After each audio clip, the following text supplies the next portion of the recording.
Hello, everyone, and welcome to Old World. Here we are once more, back again in the arena between Mojo versus Auro. If you have not caught this game up to this point, I highly suggest you go back and check out the different parts of this game that have been happening so far. If you are with us live, I appreciate you tuning in and being here now.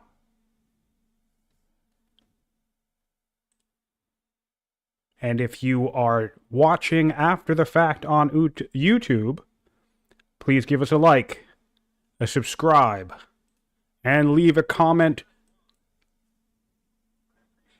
on the channel for our champions and heroes who are playing this game to check out and read at a later time. Just getting us caught up here to make sure that I'm ready to go completely. Give me 1 second. All right, we are good to go here. All right. Where we left off last time, in part 7, was Mojo, much to our surprise, collective surprise, being on the weaker side of his opponent here. Let's take a look at the score. Right here at around turn 138, decides to launch an invasion, an attack against the mighty Carthaginian Empire. And in an absolute impressive feat of tactics, as we will review right here, both players have just plummeted in military score in quite possibly the bloodiest and most tactically intense engagement we have seen thus far in the tournament between two players. The main advantage on the Carthaginian side has been numbers, their unique unit's ability to rout, as well as the pikeman 8 strength unit, a combination of 2 8 strength unit, as well as having some siege up in these hills. This one onager has been doing plenty of work throughout the majority of this battle. For Mojo's advantage, he has crossbows already. Well, I shouldn't say already, it's turn 144. He does have crossbows for this conflict, which make quick work of both pikes and the melee unique unit of the Carthaginians, combined with solid creep and placement of his onagers. Both players with zealots on the throne, both players repeatedly enlisting back and forth, both players killing each other's unit rulers. In fact, we have a new zealot on the throne. This is in fact a regent. At the end of the last game, our previous zealot has died. We have an heir that is 15, a tactic student, so we will be watching out for whether this becomes a hero, another zealot, or if it doesn't become a zealot, if Auro will opt to keep the zealot on the throne for enlist. But of course, this could also become a tactician, which could be useful, perhaps a commander as well. We are converting now on the Carthaginian side to bringing out ballista. We have 2-turn ballista production compared to 2-turn onager or 2-turn ballista, 3-turn mangonel. I suspect he's doing a 2-turn onager now in order to upgrade it to a mangonel, which makes sense. And so basically both of these cities right here are fully in production mode, able to toss units into the fray very quickly. The crisis on the Carthaginian side is that the order economy favors Assyria heavily. So most of the strength that we see here, because we still have a strength advantage for Carthage here. However, most of this strength advantage is back here. We see at least 8 units, I believe, back here. 1, 2, 3, 4, 5, 6, 7. 7. There's an 8th one up here, and we have a 9th one down here. And then, of course, we have a handful down here, which can come up and join the fray, compared to, let's see here, 1, 2, Literally just 3 Assyrian units that are not in the fight, and 2 of which that are in range. So, as interesting as this difference is, about half of the Carthaginian forces are not in range of the battle, nor does he have enough orders to move them in. This has been epic. This has been insane to watch. I highly go back. We have Mojo taking his turn, that if you have not caught up, definitely skip around. Part 7 is a part to watch. Part 5, I believe, is another great battle between these players. These players have been basically attacking back and forth almost through the entire game. There was a battle outside of Thanai. There were 2, actually, in the first half of this game. There was 1 major battle here, and then this is the seeming to be the final battle of this game. All right. Thanks for tuning in live, everybody joining on us. Hello, Alcaraz. Hello, Nick Pa. And, of course, the other 10-plus players in the chat with us now. And once again, if you are following on YouTube after the fact, please give us a like, a subscribe, and leave a comment for this epic match. For these players have put in about 8 hours or so in this game so far. The longest stretching match we've had, is certainly in terms of turn time, if not play time. Turn 144, well into the end game. Both players, 51 orders remains for the Assyrians. What we're going to watch out for is where is our nearest routing ability. We could probably get this force marched here. We have an elephant coming in 2 turns from the Carthaginians. So basically, Assyria needs to be mindful of route potentials, needs to be mindful of ballistas. His zealot is still out in the open. His zealot is still alive. Here comes another crossbow.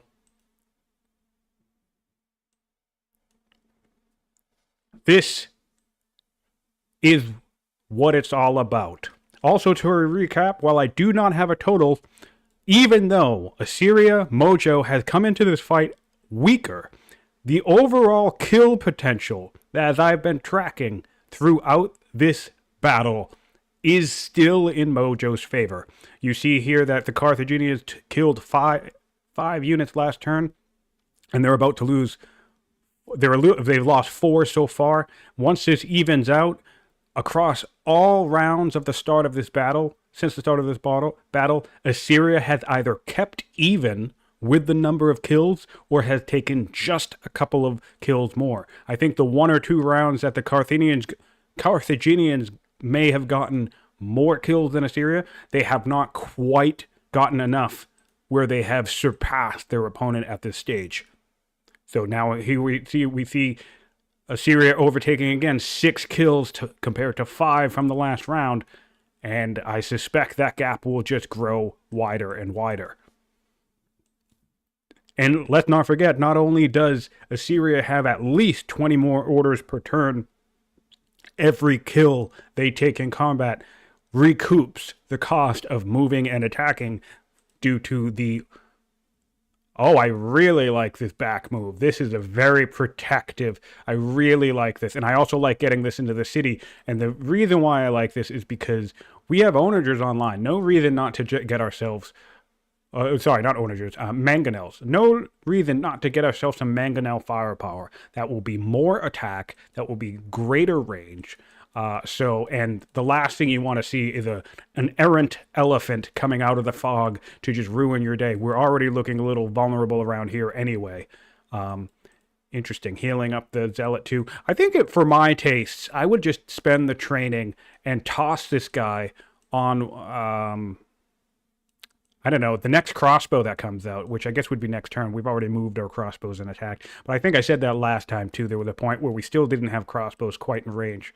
And when you're this low, I think I guess having a zealot on a longbow is pretty solid too for nice targeted recruitment. So there is that going for it. It is one of his last longbows. He only has 1 more. In fact, are these the free ones? Yes, these are the free longbows. So both free longbows are still alive and kicking, which is nice to see. Yes, well, we have had Auro decreeing, rushing out decrees with gold every turn, although I believe it was precisely the last turn, maybe the turn before, where he actually fumbled one of his turns because he accidentally used orthodoxy to rush out a decree, which took like 20 orders from his active turn and caused him a little bit of a setback. That was a brutal misclick there, but he has actually been rushing out decrees with gold. He's previously rushed with gold from the city in total. It isn't necessarily all decrees, but 10 times. So he is using the might of the Carthaginian economy. Let's take a peek over there, making 739 gold. This was over 1,000 recently. He's using that economy, effectively creating a way to transfer to oh, there's no longer a judge here. Though he can assign one. Great. To transfer gold into order purchase, essentially. We have cohort 6 turns away. We have windlass 4 turns away. So as long as Carthage can hold out, this may not yet be over. Question is Assyria has doctrine? Assyria does not have doctrine. Let's take a look at what they have tech-wise here. Yep, doctrine is available. They have martial code that could become available at some point. They're getting Bodkin Arrow, eschewing orthodoxy and doctrine. Grabbing orthodoxy would be fantastic, though. In fact, given the fact that we already have mangonels and windlass, I actually might make this pivot now that chat's mentioning it. We have so many insane orders. This would be just a couple of turns, maybe about 4 turns to get doctrine, and then we adopt that law and just start spitting mangonels onto the map from every build queue. Although, 3-turn mangonel, you could take this 6-turn mangonel and bring it out 1 turn indefinitely. You could take, that's good, 3 turns good. 3 turn, that's probably the reason why he's not too worried about it, is most of his mangonel build queues are 4 turns or less, so I suppose there's a little less value there. But still, always a solid choice. All right, so back to Carthage now. We have 1 more turn on that ballista, 1 more turn on that turreted elephant, 1 more turn on another turreted elephant. So plenty of reinforcements coming on the line. I think the play here for Auro is to not... I would not even attack with this onager. I would retreat, let Assyria take the field, back up, take this whole turn, right? Back up, get your forces to the front, try to maybe, I don't know, maybe toss this axe up in this fort. Just put stuff in his way so he can't just completely come up here with everything. Of course, he'd still get a couple of kills. And maybe just consolidate your kill potential. He's kind of been trickling into this fight a little bit. And clearly Mojo has been doing some serious work. Let me make sure that the audio is on. There we go. Audio is on. We are back. We are opting for windlass instead of cohorts. To be honest, I'm not really feeling this pick, mostly because, yes, there are some spears, but we're mostly going up against, I mean, I guess crossbows kind of counter swordsmen, but swordsmen also counter crossbows. They both basically counter each other on the attack. Let's do a better look at that. Swords. Let's make sure I'm 100% anti-infantry. Yeah, no, actually, so... Oh, no, but it's a ranged attack. So basically what happened is a swordsman would do plus 50% attack to a crossbow and would take 50% in return, and a crossbow would do the same. An extra 50, but also take 50. But I think with cleave here, that would probably edge out for you. Especially since we have routing potential. I guess the pierce works too, but I don't know. I feel like even though it's kind of like a wash here in terms of the counter, I think I'm feeling cohorts a little bit more. Although, there are ballista on the field. No, ballista would mess up crossbows too. Yeah. I don't know. I'm thinking, and your opponent's going to keep bringing on spears, which I guess, yeah, I don't know. We are seeing a retreat here. We did an upgrade. Nice. We upgraded to a pike, so it's fully fortified. That's great to see, too. Awesome. We're seeing some back off. We did fire with this. This, I think, was a clear mistake, because this onager fire that we have is going to put in work on these fights. So what you want to see here is a transition from this well-fortified space and plop him like right back here, or maybe a little bit further, like maybe back here or something like that. That way, as your opponent comes in, you can keep getting that AoE fire. So basically, I mean, I did also say that you want your opponent distracted, so I guess, you know, he's going to have to spend a couple of attacks clearly uprooting this onager in that fort. So maybe, okay, it's a wash, I guess. I think I'd be inclined to save the onager, but this also serves that purpose of slowing Assyria down, because they will have to at least send about 4 units to uproot this onager. So that is the distraction that you need to hope that your opponent doesn't just keep... Oh, and I love the placement of this pikeman here. Wow. I mean, the ballista is going to mess it up, but that really does help with this...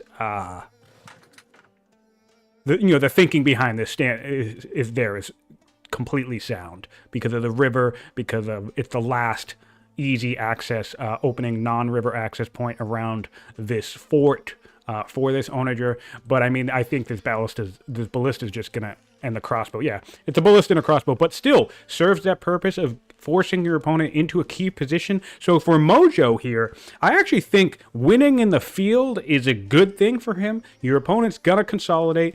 You are still weaker than your opponent, so I actually think this might be a decent enough time to maybe take stock himself, right? Maybe back up a little bit, heal a little bit, wait for his mangonels. No reason not to wait for the mangonels. You just did a massive number of damage against your opponent.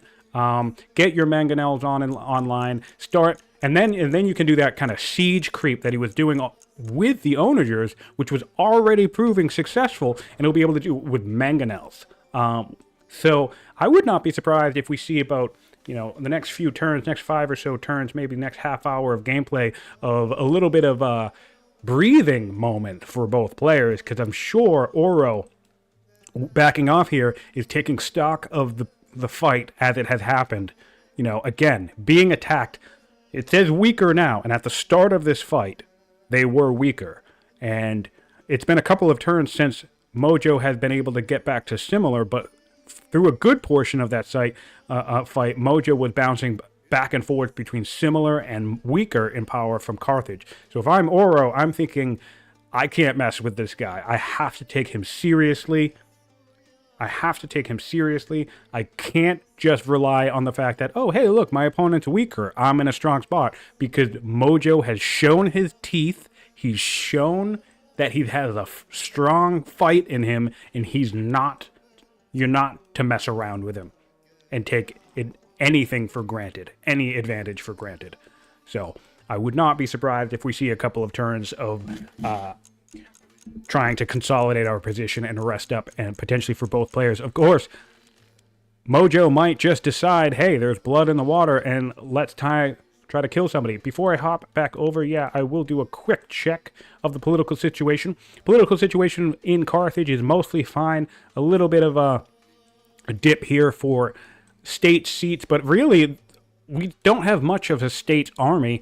Our build queue for statesmen is primarily building decrees, although of course our heroic onager that has survived the entirety of this battle, just lobbing rocks at the Assyrians the entire time, is from the statesman family. So that's a bit of a bummer there, but still doing a great job. Over on Assyria, the political situation has finally evened out. I think this could have been one of the things that launched this attack. I didn't quite track it in this last half of the game, in the last part of the game, but I did know just somewhere around the time before or just after this battle began, most of the opinion situation in Assyria was in the red.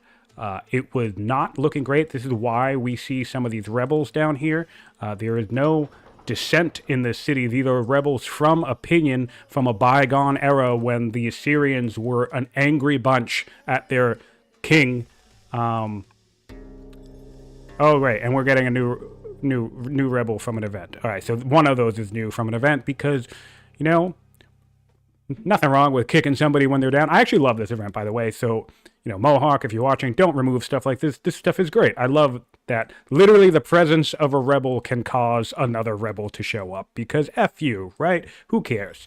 But that's the type of tension that we like to see in this game. It makes empire management just as important as the tactics, just as important as the economics in this game. You can't just ignore the politics, otherwise you'll have a thorn in your side such as this to deal with while you're also trying to win a war. But of course, as I suspected, we're seeing some backing up here. Not taking the bait, not attempting to dislodge this onager, which frankly is amazing. I love that there's one onager in a rivered fortress, now with pike support, is able to hang here, sit here, and is able to sit here and really, I mean, like, this is the type of stuff that also, we've had some players ask, like, well, how do you use forts in this type of arena? How do you make it work? Of course, it comes with a little bit of foresight and planning, but this situation right here is just fantastic. Win or lose, I think something as simple as just plopping an onager on a fort behind a 3-tile river next to a mountainside. I mean, good eye on Auro. I'm sure we could watch, a dozen other games in similar situations, and you'll see a player never put a fort in this situation, in a tile like that, and just try to strong arm their way into fighting their opponent. So really, really good positioning here on these forts from Auro. And of course, we have some backline forts here. What's interesting, none ever ended up on the hills here. And at one point in this fight, Mojo's onager formation was definitely up on these hills. But so I find it interesting that no forts found their way up on these hills. All right, so we are backing up. Not that far, though. We actually left... I wonder if this is a potential bait. Kind of leaving a spear out, kind of leaving... I'll be curious where... Well, this guy's out in the open as well. Be curious where these pikes go. I will be curious, because we do have a ballista coming online, so that would be mighty attractive for Auro to just kind of charge in and be like, boom, I'm going to get some kills this turn. We're going for free perfume now. Interesting. So we must want to cycle to something. What do we want to cycle to? Stirrups, potentially. That's flagged in the tech tree. Chain drive. Battle line would get us to our own swordsmen faster. So we're dumping Bodkin now. We're dumping Doctrine. And we're taking a free luxury. And this is the value, by the way, of these free luxuries. Sometimes people ask the question about this. Well, why would I spend 200 science on the luxury? Well, you don't. You basically use it to cycle the deck. This is effectively a way for non-scholars to give themselves a deck cycle. Rather than spending 5 or 6 turns on a expensive technology, you spend 1 or 2 on a luxury. Get a little bit of minor benefit from the luxury. That's not really the point, and it gets you to your next. His draw pile has all of these cards in it, so if he desperately wants stirrups or really wants chain drive, well, the fastest way to get that is to take free perfume and then get the next thing, rather than trying to wait out Bodkin, Doctrine, or Scholarship. So the only question we have is what exactly he is aiming to cycle to, if he's not pleased with Bodkin. One more turn on an onager, and we have our first mangonel. And now there are eyes on this mangonel, so Auro will be aware of it, which is just delightful to see. I love it. Let's take a peek back over at Carthage. Yep, the last possible place. Please clear your forests if they're around your borders. It's turn 146. So much build-up, so much time spent in this region building forts, building these roads. No reason you couldn't take one turn just dipping a worker out here and clearing these woods 20, 30, 40 turns ago, and you would not be in a situation where your opponent, wouldn't be able to can see this surprise mangonel. And look how far this bad boy can reach. Still can reach the entire front line of this battlefield. Can I show this off? No. By the way, if I'm going to complain about something, which I will, I really hate the firing outline of these things because they're just so hard to see. But yeah, you can get to the elephant down here. Let's see here. Show danger overlay? No. Show... Yeah, danger overlay doesn't work because it's going to show all of the other stuff too. You know, the danger of the other attacks. But yeah, so basically the mangonel can go from here all the way to up to here, which is just delightful. This is the line of fire.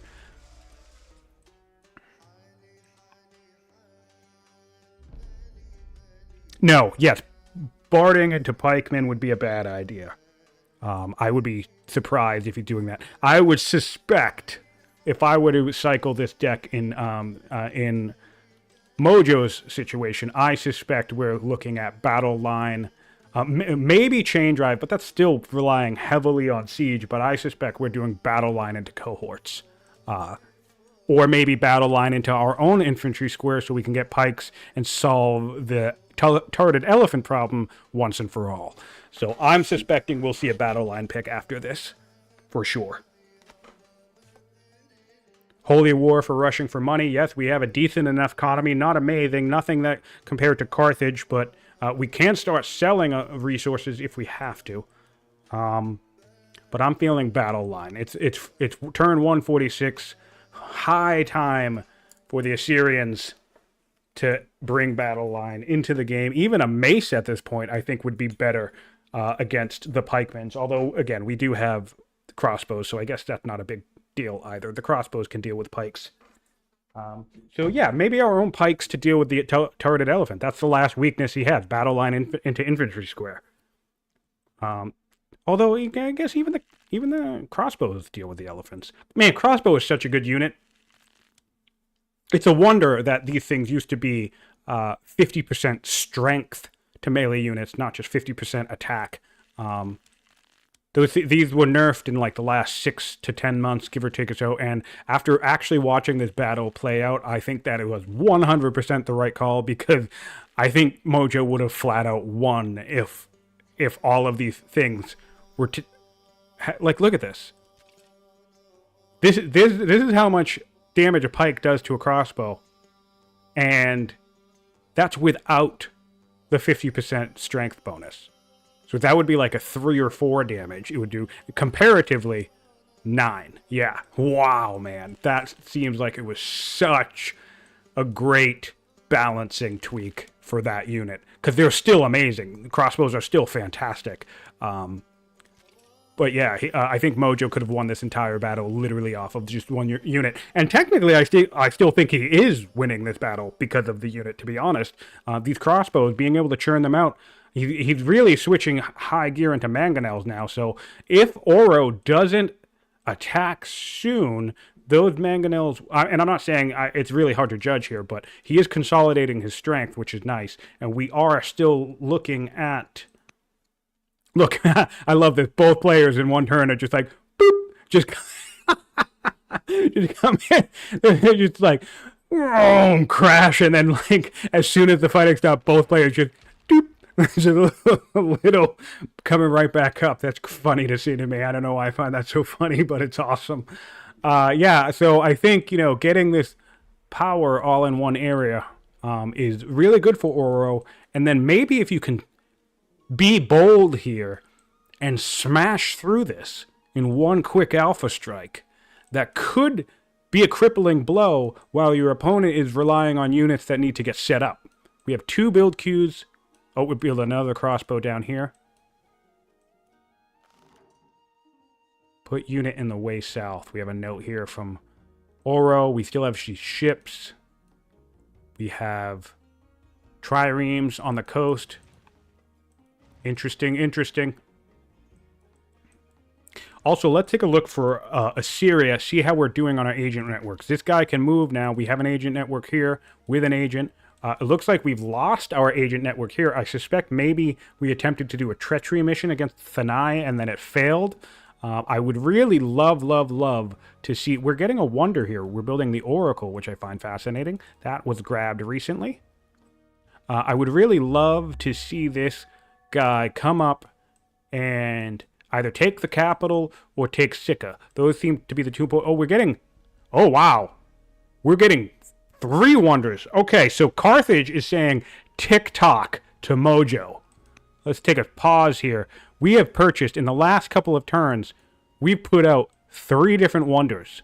So this is going to be 2, 4, 6 points, bringing us to 26. So Auro's thinking, all right, I might not be able to beat this guy in a fight, so I need to get as many points as quickly as possible before this guy takes any of my cities, which I love to see it. We have had all the weak wonders were just gobbled up within the last 2 turns. That's incredible. And we still have 2, 4, 6, 8, 10, 12, 14, 16, 18 points left on the map in terms of wonders. So as long as Auro is able to build enough wonders, I think that would be what? Another 5 wonders after the ones he's already grabbed. He would... no one else is near any culture threshold, so maybe toss in an opulence point.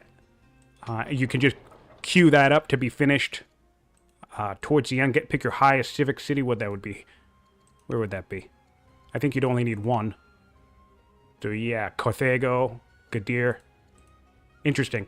Interesting options and opportunities for the Carthaginians here, and I like to see that pivot. However, that is still resources, right?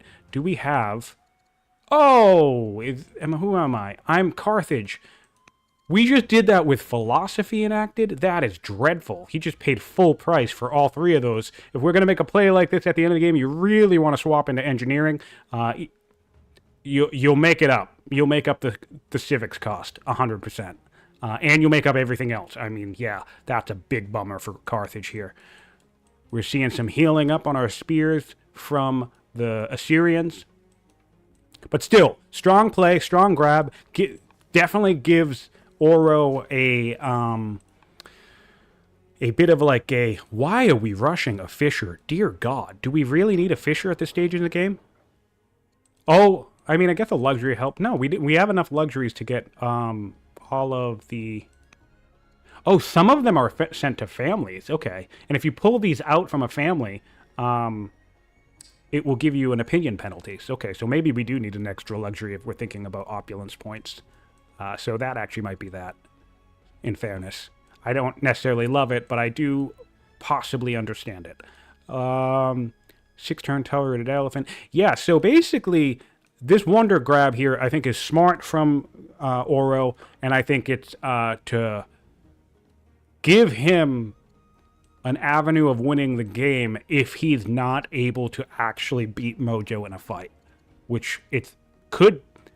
Thus far, it's proving 2 times since, let's take a look at this power of gray.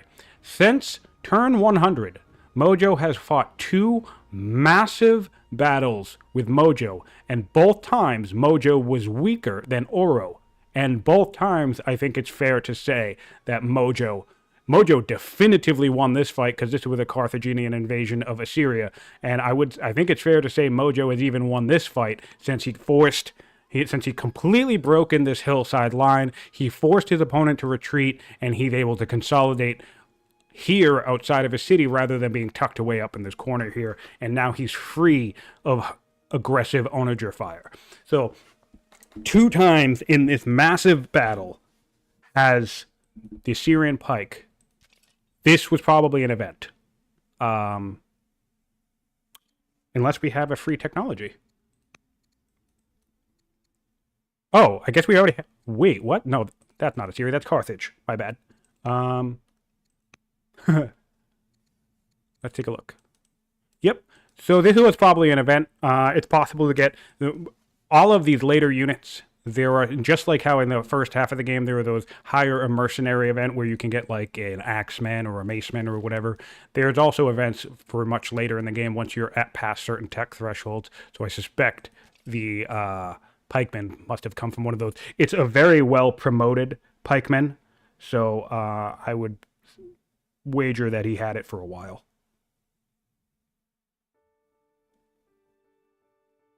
Oh, wait, no. This isn't promotions.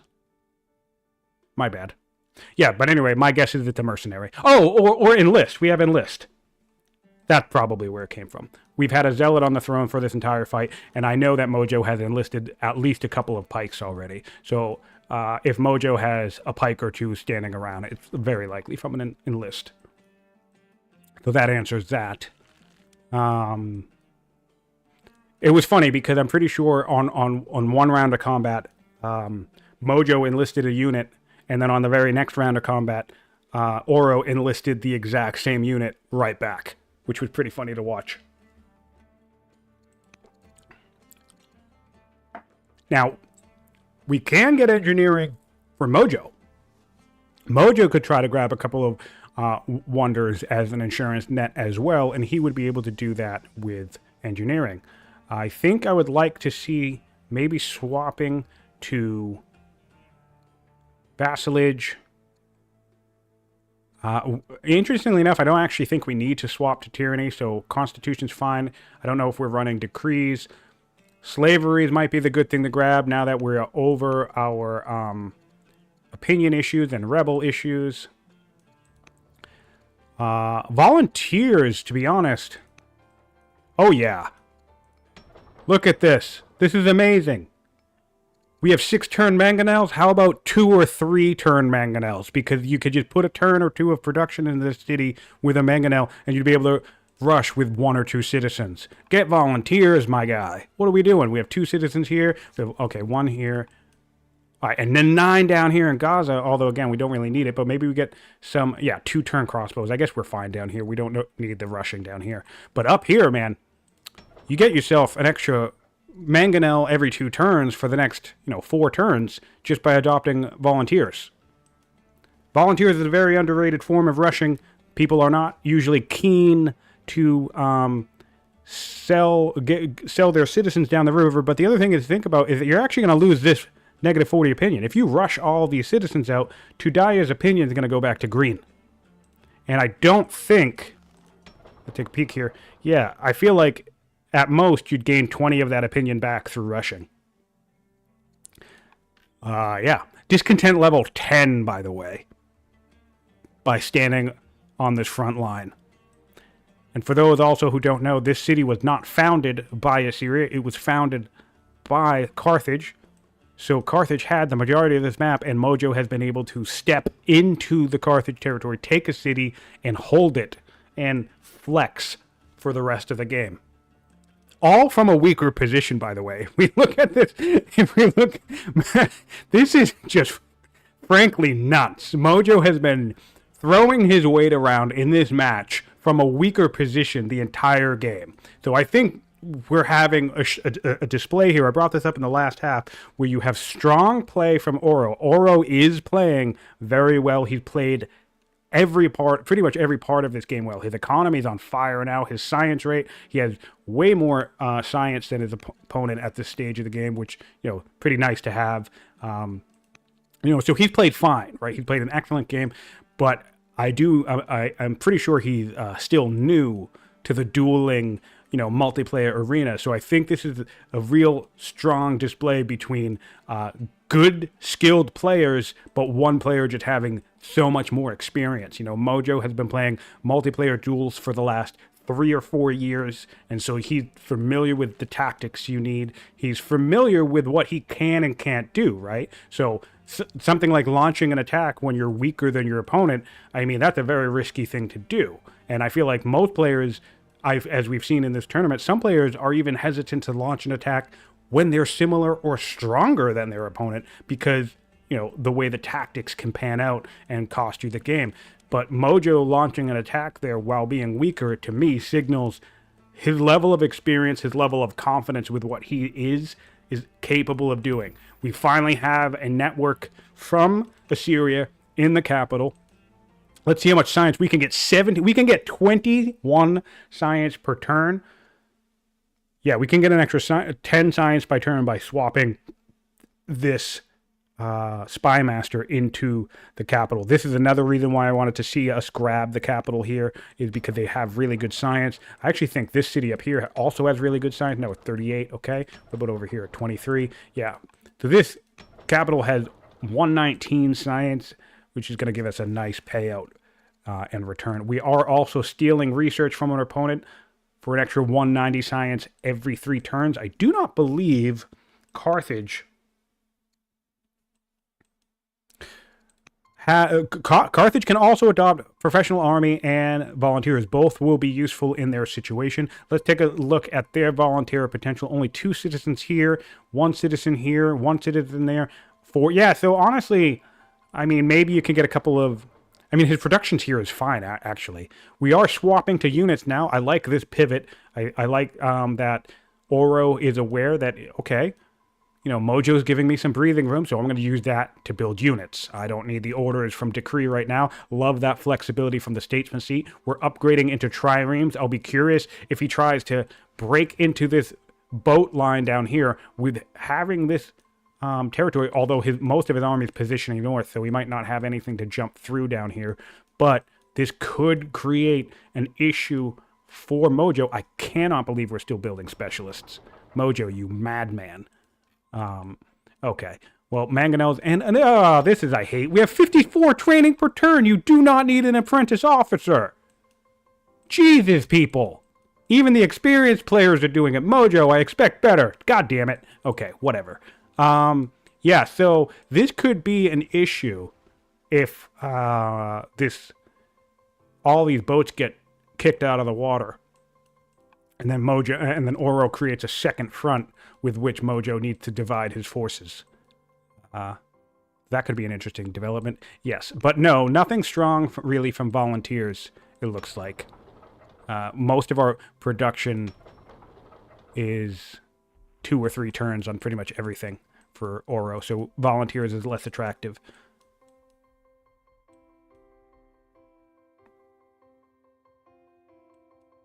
Interesting note from chat. Yeah, the possibility, especially by using something like a horseman, if Auro secures naval dominance, that could threaten the ability to snipe a wonder from your opponent.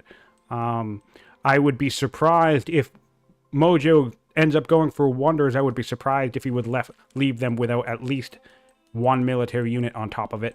But yeah, certainly a possibility. Yeah, this is the one negative thing about, you know, spiking your science. Not that this is happening in this case. Clearly, it's turn 147. We are well in crossbow territories. But I think about the players who roll scholars and schemers and go straight up to something like battle line or maceman or whatever while they're still churning out warriors and slingers or whatever. And then all of a sudden you get a rebel and it's the most advanced unit. It's the most advanced unit that you can field. And you look around and you realize, oh shit. Like there's still an axeman in this city, and there's a crossbow nearby. That's not what you want to see when you're dealing with rebels. And that can certainly happen if you climb too quickly in the tech tree early on in the game, and then end up getting a rebel crisis while you still have shit units walking around. And now, like elephants are an example. You can get to land consolidation, put an elephant lined up, and maybe you don't even have spears. And then suddenly you get a rebel elephant in your empire, and it's like, well, shit, I'm going to have to use a slinger and a warrior to kill that thing? That sucks. That's kind of funny.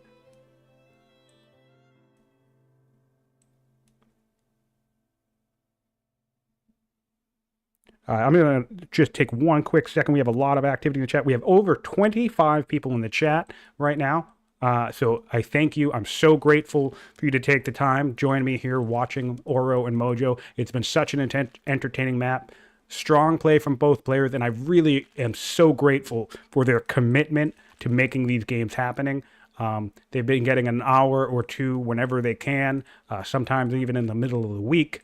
And it's just great for us to be able to have this content to watch. And I appreciate you being here, taking the time, and also chatting. And of course, if you're watching on YouTube, we also want you here as well.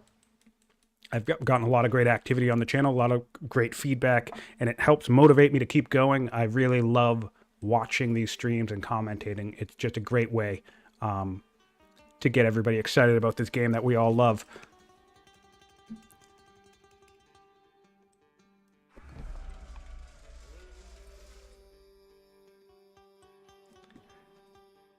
Yeah, the late game wars can drag. I think pretty much an hour of the last session, which, I mean, it was so intense. It was amazing. I was on the edge of my seat the entire time. But I think literally like 5 to 10 turns of the last session was them at war.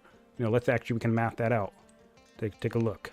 This was turn 138, 139-ish. And it ended on 145. So yeah, 6 turns. And I'm pretty sure these 6 turns took about an hour. Which is just crazy. But this is the type of game, too, that, I mean, it's as even as you're going to get, right? I don't think every game will last this long or be this intense because it's easy to get an advantage in this game. Not easy, forgive me. That's not the right way to say it. It's the balance of this game can be so fickle that when you get an advantage, not that it's easy, but when you get an advantage, it can be difficult to come back from behind. So if someone beats you to 8 strength units, that's a problem. Or even if you get to 8 strength units, but they have 12 cities to your 6 cities, and their 12 cities are developed and churning out units every 2 or 3 turns, that can be an insurmountable thing to overcome. Overcoming a massive science lead can be difficult. There's so many different things momentum-wise for this game that can be difficult to overcome that I think it almost becomes like a drop-off point where once that momentum starts favoring one player, it just carries them further and further through the game. We're building more triremes down in Zama, so it looks like we're definitely going to see a strong naval push here from Carthage, which I do find interesting because he must be suspecting that with all this activity up here, that these build queues are not building ships, and I'll be curious how that plays out for him. But yeah, that momentum can really... Oh, we're building another trireme. Interesting. Yeah, we're really committing to the sea down here. I'll be interested to see how that plays out. But yeah, that momentum can really carry you to a victory. It can often come down to one quick battle, and I think in this game we've had several battles so far that seemed like they could have been game-defining, but neither player was in a position to fully capitalize and push it for a win. So a game like this is basically what you have when you have almost as even as you're going to get between 2 opponents, and that's one of the reasons why you have a game that lasting so long, because for one reason or another, with respect to both advantages each player has had in this match, and that they've been able to leverage, they have effectively, even as bloody as it's been, wow, this is insane. It's been a stalemate. Ahoy there.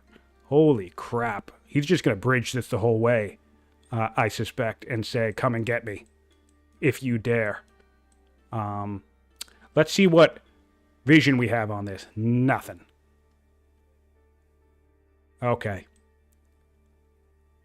Assyria has no idea this is happening. We are getting battle line. Battle line was the choice. I was right on that. That was the cycle. So I suspect we'll see infantry square or cohorse next. My money's probably on infantry square, but both are fine. Both would be good. But really, honestly, either or. Yeah, I really don't see a barding play here. We do have martial code highlighted. Yeah, should be interesting to see. We had a shot at train drive and stirrups, yeah, but we went battle line. That makes sense. Let's see here.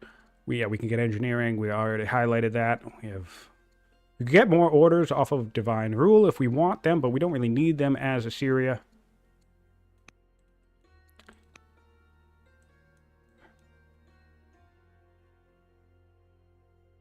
Yeah, someone in the chat says, when the snowball starts rolling, it doesn't stop. Normally, yes, and that's that basically. And I think that's, systemic to this whole genre, right, of 4X game. It's all about momentum. It's all about build-up. And ultimately, once you take that lead, you just keep moving. It builds upon each other. So a game such as this, even though I know it's certainly a lot of content, it's certainly a lot of hours to watch and cast on, YouTube. Man, a game like this seems like such a treat because it's a rare spectacle where I think both players are in full gear. Both players' empires are propped up and ready to go, and they've been bashing into each other at several intervals throughout the game, and yet nobody is budging. Maybe slight push here, advantage towards Mojo. But then once Mojo took this territory and got himself set up, Auro has just basically frozen him there the entire time. This was the first definitive match, I think, that really started putting more momentum in Mojo's favor. I think a good portion of that was the opinion game here, too.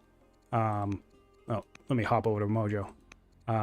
He did go through a period. Can I actually track that? I can track that, I think, right? Let's take a look. Yeah, right here. Right down here. We had a dip in the first half of the game, turn 80 to turn 100, but then back here again, turn 139 all the way to turn 41. Yeah, so I was right about that. Right around the time this opinion finally rebounded, turn 139, turn 140, all of his opinions shot back up by converting to the correct opinion, religion, and this was the moment where Mojo finally said, Jesus Christ, thank God I don't have negative 20% combat malice against my opponent. I'm going. It's time to fight. So he waited for that combat boost to come online by consolidating his political opinion. So that's great to see. One more turn left on battle line for the Assyrians. We finished the harbor, so we have a little bit more visibility. We're putting a worker out here. That could be an interesting bait for our Carthaginian friends. But really, I mean, once this navy shows up, I don't really think Assyria has a good answer to it. I think a better decision would be to just churn out quick shit, like 2-turn disciples, 2-turn scouts, 2-turn axemen, whatever, and just line this coast with them and prevent landfall, although I guess one of these things could really mess something up. I can't see. Okay, well, whatever. How many mangonels do we have now? Let's take a look. We have, oh boy, we have 4 mangonels and 2 ballistas. I really want to see these things start creeping. I think even 4 is enough. Look at that, 9 damage to it in a fort. 9 damage back, 10 damage out in the open. 13 damage to the ballistas, 8. Yeah, look at all this potential damage. So you creep forward, get some onagers up in these hills, and as long as you can deal with the elephants and prevent them from getting to you, that's going to be a tough nut to crack. Master Scribe, what on earth is happening? Really, I mean, this is my only criticism here. I mean, honestly, he could use a little bit more science, but, I mean, it feels like you're just in the end state. Just keep building units. All right, well, 24 training, I guess, does kind of suck. So I can see an officer being built down here, I guess. What wonder? We got the ziggurat hanging out and then Oracle, right? Crazy. I know, it just feels like building an officer on turn 149 of a 200-turn game is not something that you should be doing. I mean, even in a city with its training not being that great, it's just like, it's wild. But I mean, hey, whatever. Let's take a look at that heir now. Our heir ended up becoming a commander, and he hates us because we stayed on the throne. I think. Yes. Okay, because now it doesn't say, I wanted to keep track of this. So it's Queen Shamashi the New. It doesn't say Queen Regent. So we got, when he came of age and demanded the throne back, we said, no. I want enlist. I want a zealot. You can go, whatever. But now we have some negative yields here, which is fine. But the biggest issue is he's disappointed, he's plotting, he's buying past, he's vengeful, he's furious. So I'll be shocked. I will be shocked if she doesn't get knifed at some point. All right, we have a ballista coming down. Okay, interesting. So we had some aggression from Assyria. That's going to expose... Yep, here we go. All of these ships should be dead soon.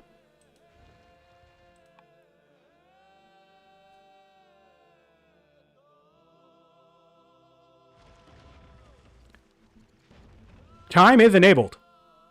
Time victory is enabled. Fluffy, by the way.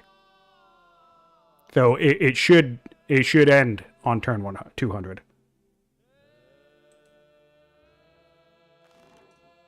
Yes, and the queen is usurper as well, right? Which is another negative 20 family opinion, and I would have to imagine serves as an event hook or two. So there is also that. 2 turns on portcullis for the Carthaginians, so they will be able to start improving their vision as well of their opponent. Getting a woodcutter. Why are we getting a woodcutter? Okay, fine, whatever. It's like, dude, do you want a woodcutter or do you want a mangonel? That's literally the choice. That is literally the choice. 3 turns, woodcutter. 3 turns, mangonel. What? I don't understand it. Somebody has to help me understand it. And of course, once I finally play my first game, I fully expect plenty of people to poke, prod, and tease me of all the dumb shit that I do too. But that's just wacky to me. That is just wacky. What are we at? We still have that law. What are we choosing this? We are choosing portcullis over vaulting, bodkin arrow, or coinage. I could see a bodkin grab, but portcullis gets us to cohorts, ballistics, or chain drive, which we all have flagged. So portcullis is a cycle, but it also gets us really, really good vision. So now it seems like as good a time as any to get... we don't need wood. We don't need wood. You know why? Because we're making 127 wood per turn, which is, frankly, more wood than I think any man would ever need in this game anyway. And then we can chop more if we need to chop. This is not necessary. Chat was pointing out that mangonels cost wood, so, you know, woodcutter gets more wood. It's like, no, all of our wood is right here. Okay. Okay. I'm not as grumpy as I sound, guys. Don't worry. Getting decree here. Fine. Ballistas, fine. Let's see where we're at. Who's climbing ahead of who quicker? Ooh, all right. So Assyria is closing this gap. Much of this is the mangonels, I suspect. So that's nice to see. But this is another reason why I don't want to see woodcutters or goddamn scribes when we could... Dude, look, this was a 4-turn scribe. Would you like 1 scribe or would you like 2 crossbows? What? 1 scribe or 2 crossbows. Come on. All right. Mojo is now aware that there's a massive navy nearby, and he has to do something about that. Okay, we did get battle line, so we can get stirrups here, or we can cycle using a free courtier, or cycle using coinage.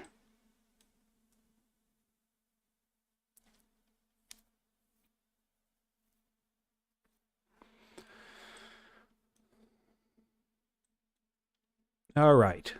All right, what am I looking at? Okay, I'm looking at up here. It's amazing how quickly just both of these empires have flooded this valley with more units again. A lot of this was back in the capital, though. Oh,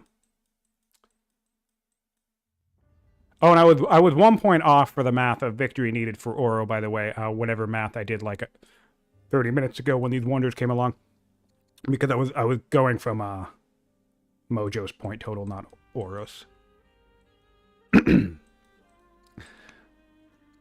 What's our heir here? Our heir is... We also, by the way, this... Oh, we're finally ill on the Zealot. Okay, so that could create a little bit of a wrinkle in what happens next. We have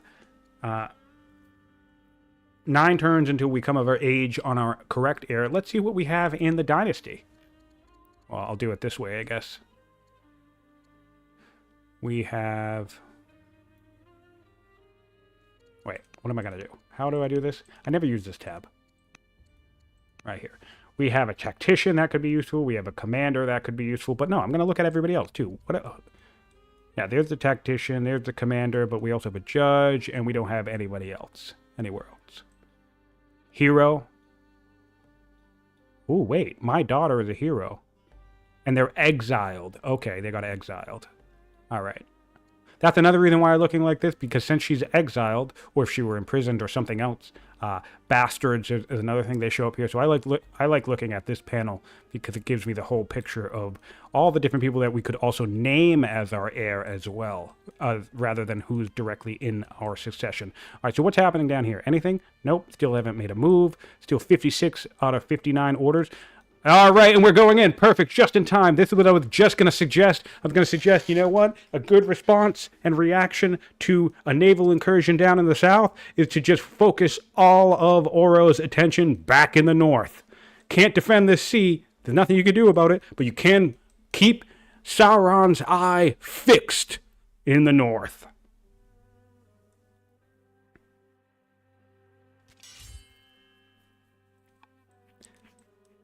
Would love to see some pivoting of our build queues here, but no. Well, we're getting in a process. Whoa, these specialists.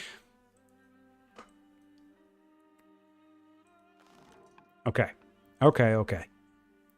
What do we have for events now? Okay, we can get some hold favor. Great.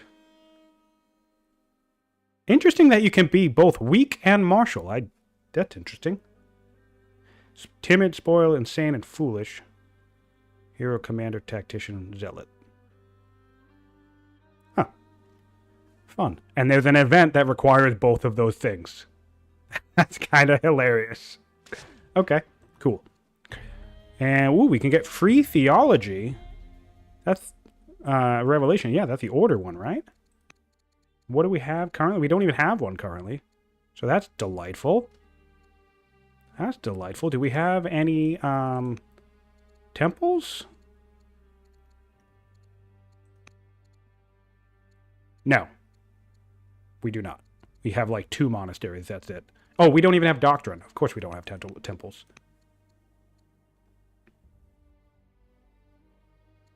Okay. Alright, sorry. Got distracted a little bit. We've moved up with a pike. We've moved up with a crossbow. This onager going down would be nice. I think we're just going to open ourselves up to onager fire here. It looks like we took a crossbow shot without having a nearby crossbow, though. Yeah, see, we could have brought him in, and then this thing probably would have been dead. Maybe. I think it did 9 damage. All right, but now it's dead. Now we can put something in this fort, which will be, I'll be super curious what we try to do. Honestly, I'd put a crossbow there.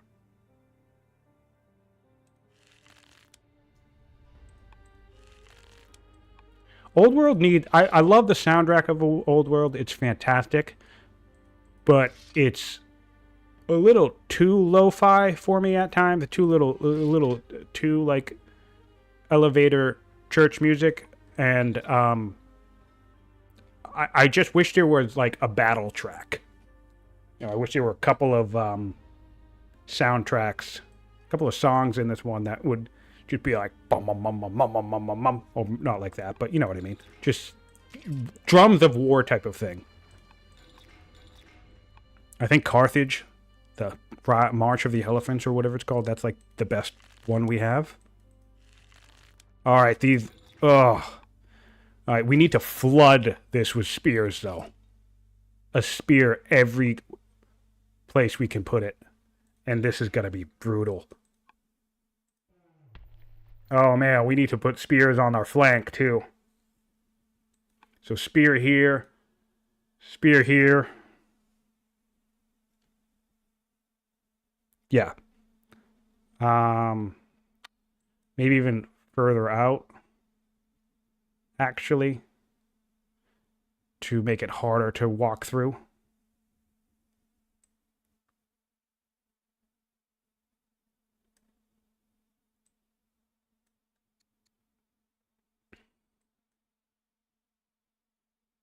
Yeah, so actually, the wonder play could just be for time victory. If Mojo can't win in 50 turns, he doesn't even need to get to 35. As long as Auro has more points before the game actually ends. So that could be a... God, that would be a devastating loss. If they literally play 200 turns and Mojo can't get a decisive finish and Auro wins by having like 3 more points than his opponent or something like that. That would suck so bad. Okay, so next step I would do here is put a worker here, building a fort, or a worker out here. Now is the time to use civilian body blocks. There are not enough civilians nearby. But, well, I guess we do need more food. So building farms, actually, I was about to criticize this, but we do need more food, and this is going to get expensive, so I can appreciate building more food. Building a palace, wild. Wild to me. But I mean, you know, good on him. Good on Mojo. He's both playing the field, literally. Oh, nice crit. Assyria doing Assyria things. He's both playing the field, but also, you know, I guess trying to hedge long-term economy. And notice how we're just completely giving zero shits. There's 14 orders left, but he's just not moved either of these boats because he's like, well, looks like I'm not controlling the ocean. And I think that might be a real thing that signaled this attack. Because I fully believe that pressuring the north is the only way to counter a serious invasion from the south.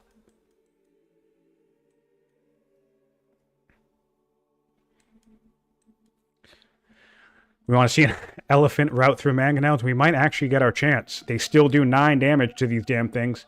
And if he can get back here... The great thing about the elephant, thank God, for the Assyrians, though, is that it's not just spears that zone of control lock them. They don't, unlike horses, elephants still get Zoc locked by everything else. Everything else still applies to zone of control. Only horses and camels get to ignore that. So our stompy boys are going to have to stomp through a lot of stuff. I have 4 turns left. We did back up and we did heal, so okay. Make it a little bit harder for Auro to break the line, and I'll be curious where we start. I suspect we'll save these movements for last. Auro has some stuff to think about. Look, here we go. We have endeared. Nice. That's nice.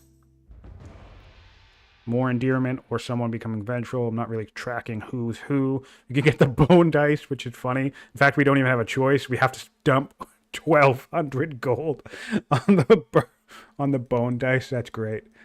Late game bone dice. Cool. Interesting that Mojo did not take the opportunity to put something in this fort. I actually think that might have been a missed opportunity. Because it would be really difficult using the current setup, I think. I mean, I guess the ballistas would do it. But no, it still would be in a fort, yeah, so... Only 1 kill was taken last turn. So the first salvo of a new fight between the mighty Assyrian Empire and the Carthaginian horde.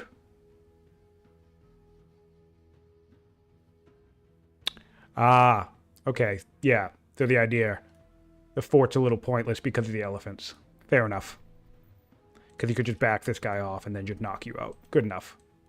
Yep, that's fair. Hard to do fort shenanigans when you're against elephants. Fair enough.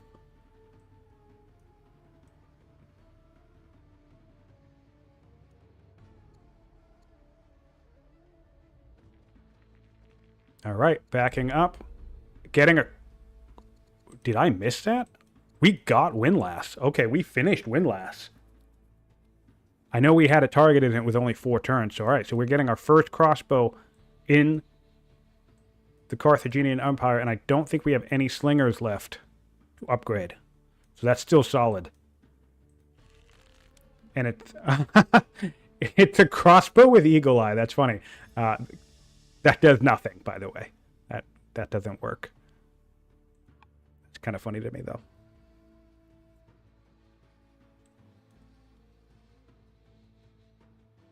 Also fair, an elephant pushing you out of a fort is an elephant not focused on your mangonels. There's always that as well.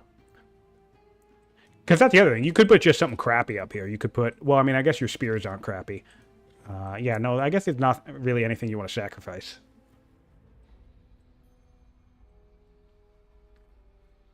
I just feel like, you know, you're going to see a ballista hop in here and do ballista stuff. All right, we have our elephant scaring a bunch of birds from the woods.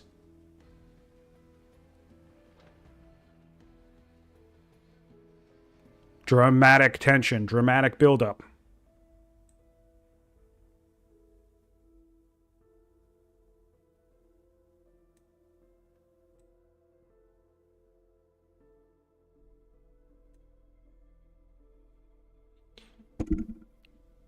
Auro taking his time. Oh, we did move in. Shit, I watched a naval. I missed this. Sorry, guys. So there was naval stuff that happened, and our camera wasn't on it, but it happened. All right, we're consolidating in the north, bringing our. But this is exactly what we want to see, right? Because there's more. There's more troop movement coming northward. So for Assyria, this is what you want. This is a good thing. And this is going to be the issue with siege creep here, because I would not be surprised if Auro just spends the orders bringing everything that can get hit right now back. And then that's what happens. You know, your unit backs your opponent backs everything up because, oh, I don't want to get hit by onager fire. So next turn, you get a little mini alpha strike, you know, a little mini attack, and then you move all your mangonels even further. You know, bring them all up here, and you flood the area. So this guy, even this guy from back here, can go forward. You know, so next turn you do the same thing, and so then it basically puts your opponent constantly deciding when they would like to attack and fight under a hail of mangonel fire. And the real answer to that question is never. I never want to fight underneath a hail of mangonel fire.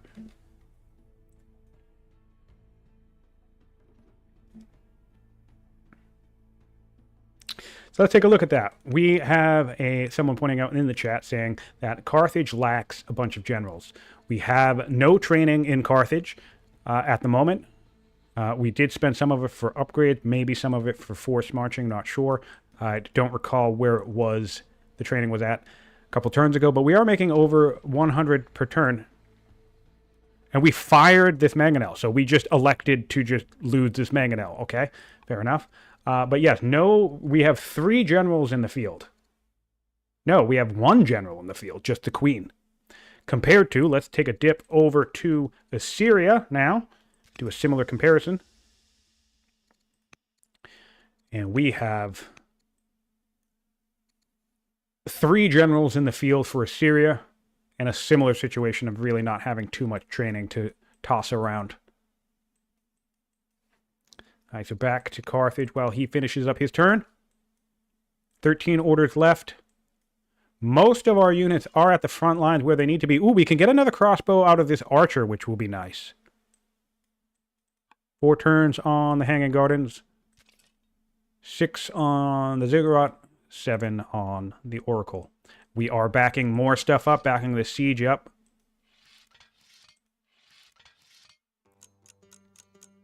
I don't know. Maybe at this stage, someone said barding wouldn't be a good idea. I actually remember calling this out last match. I actually think barding could be a good grab for Carthage. And the only reason why I think that is because we've already spent the last 20 or so turns destroying most of the pikes in Carthage. And now that we have agent networks and vision, we can see that crossbows and turreted elephants and ballistas are the primary thing that Carthage has been building.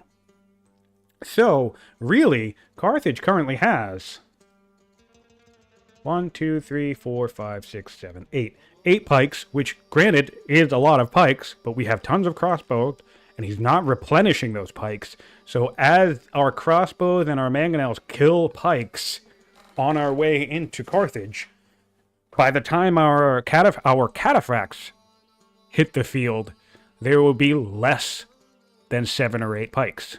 All right, back to Mojo. Mojo is ready to launch further in. I think the play here would be to not fire any of these mangonels. No reason to fire on this one unit. Come up here with a chariot or something. Get rid of it normally. And then get all of these mangonels. Oh, interestingly enough, you actually need a mangonel in this position, on this fort. Oh, I would move this guy here. Or we'd put a tactician on it. Whatever. I like the idea because a mangonel in this fort could start firing on the city, and we are firing. Fascinating. Well, we can still creep with the rest of them. Don't waste 2 mangonel shots on a onager. Come on. You have a perfectly good chariot. Although I guess your chariot would die. Yeah, coming into this is going to be interesting. If he can zone lock these guys from making an effective entrance, that could be pretty shitty. Let's take a look at the power graph here as well. Much closer here than they were when the first fight started. So, judging by the way the last 2 fights went for Auro, I would be very, very upset in my current position. How are we going to do this?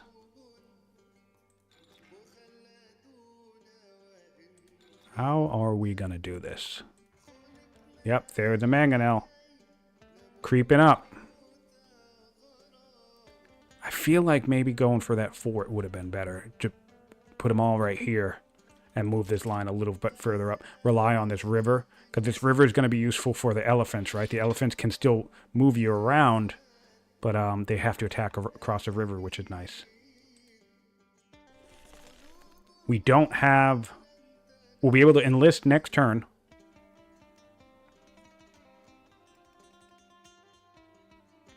I'm trying to be non-specific with my chat call-outs. And this is for our YouTube viewers. So our YouTube viewers don't feel left out. But yes, Solver, Mohawk's very own Solver is in the chat. And I believe Fluffy Bunny is around here somewhere as well. So if you thought Mohawk was cool for supporting their game already, just know that they are very involved and very engaged with this whole tournament season as well, which is really, really cool to see. Okay?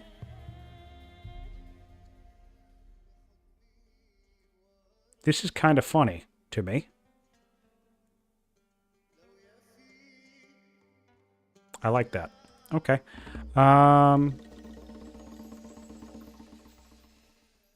Oof. I could take a legitimacy hit. I don't know why I'm reviewing this in the middle of a potential fight. I don't think we're fighting, though. I think we're just going to set these mangonels up further. Do we have another one? Still a professional army. Really, we're just sitting on like 4 mangonels right here. But now they're coming out in 4 turns instead of 6, which is nice. Woodcutters. Decree, that makes sense. Crossbows, that's nice. We're going to need those in a second down here.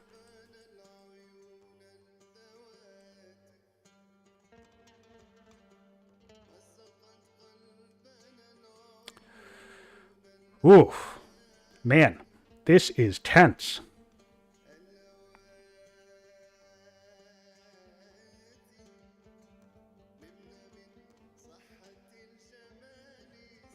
All right, coming straight down here, diving right in with a crossbow. Like it, because we still have that river situation. So maybe put a spear back here. Oh, no, we're going to need some spears for our back line, unfortunately. Something tells me this crossbow's just dead, though. Okay, all right. In some scrub, that's going to be useful against the ranged attacks from the ballistas. Not too bad. Also, now we have zone control issue for these elephants, which is really nice to see. So you're going to have to start pushing some of these elephants away. So the routing situation is going to be more and more difficult. And the other reason why I like being in this position, anything that does come up to attack is going to be out in the wide open, perfectly in the field of these range mangonel fire. For those who can't tell, the mangonel fire, can I make stuff like this? No, I can't. That's annoying. I wish I could draw on the map as a spectator. Just be like, okay, so we're looking right here. All right, so I can't put anything down. No, I can't. Oh, we're coming down here with a couple of crossbows. This is definitely a feint. These crossbows aren't really going to do anything except die. But I think I think perhaps that's the goal. A bit unfortunate. because one of them will undoubtedly get enlisted, which we don't want to see. And yeah, we're not building enough reinforcements here. That's the big issue. We have every single build queue except the decree going for military units. And we have still 2 specialists being built. We had just built a 3rd specialist. So we need to get on our military unit production. We are doing free courtier soldier for the cycle. Okay. We have our zealot posturing behind this river. Cool to see. Taking a whack on that pikeman.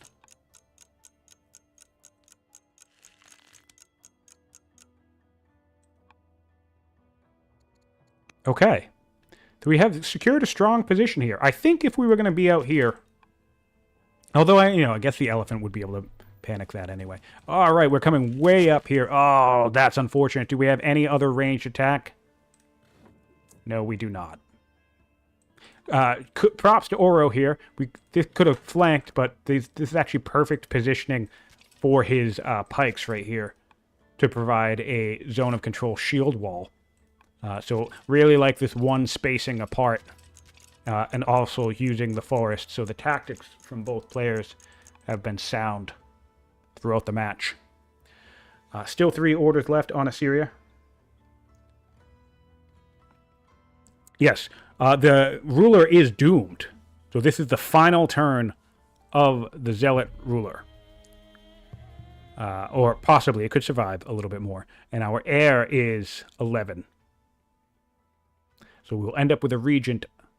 Be curious. Unfortunately, we are a zealot following the religion, matching a zealot who runs a religion. So over 100 of our opinion is coming from this one king. Is anybody influenced? Somebody. This one's interceded. This one's interceded. Oh. Oh boy.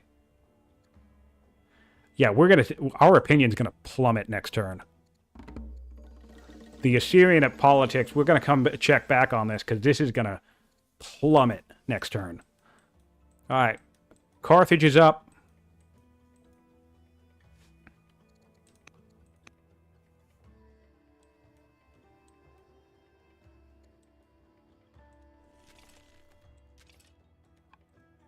"44 orders to use." Boop. Keep a wide shot here.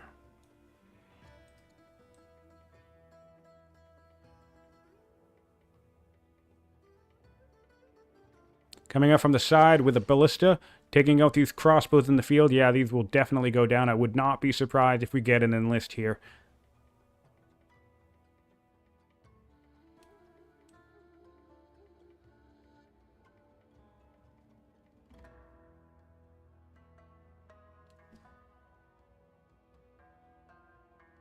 Yep. Secession crisis in the middle of a battle can always be a big deal. Always important to be mindful of that. I think perhaps some of the idea of attacking early was to try to make the use of the ruler while they were still alive. But of course, now getting doomed, you run into a situation where your opinion could tank significantly. And the biggest thing is, let's not forget, for those who don't remember, that zealots themselves get plus 60 opinion for their leader's religion. So that's one reason the Jewish faith is opinion is so high. And then also you get another plus 60 for the patriarch of the religion, because the patriarch is also a zealot. So same matching archetypes. So just the change of a zealot on the throne on its own is going to be a 120 opinion drop for the Assyrians. The great news for Assyria, though, is that our bypass, furious, plotting, vengeful heir, disappointed heir, is now the head of the Riders family. This is just amazing. So Carthage, who has been in a political golden age for like the last 30 or 40 turns or more, is now having a bit of an opinion crisis on themselves. 40 turns left. Sorry, 48 orders left for Auro, still taking his time to decide what is the best course of action, how he wants to puzzle this out. I fully expect that one of these crossbows will get enlisted in good time. We have ballistics now, which is fantastic for Auro. 7 turns on Auro, and he can return this mangonel pressure.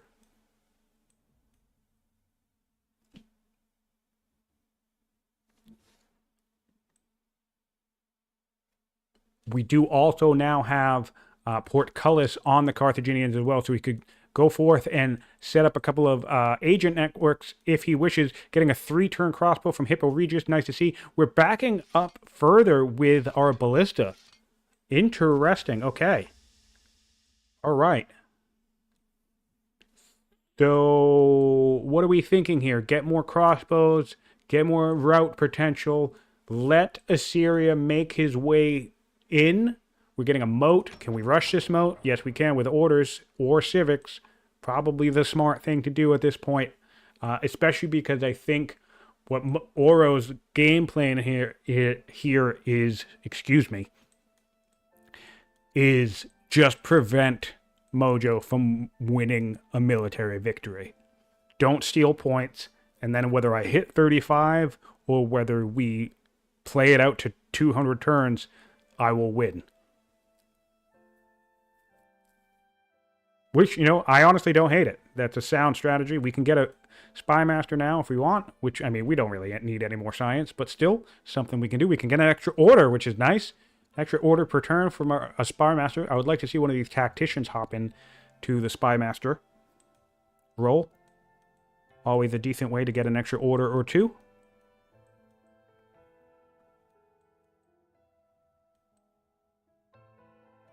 All right, well, while we have 33 orders left,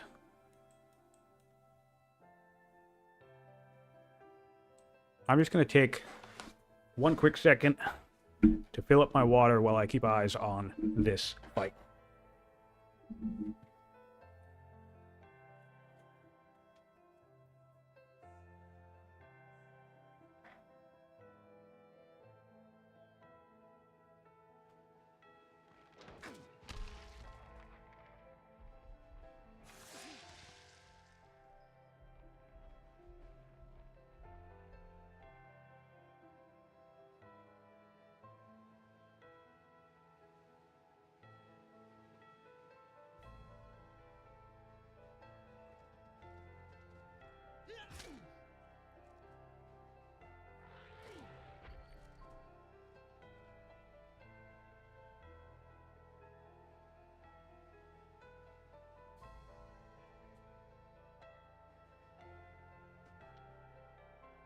Back.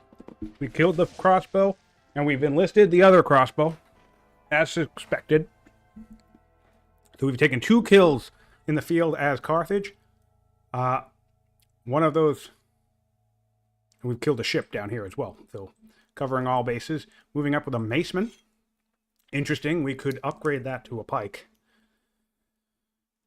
A little bit surprised. And we've withdrawn our weak pike to heal it up as well.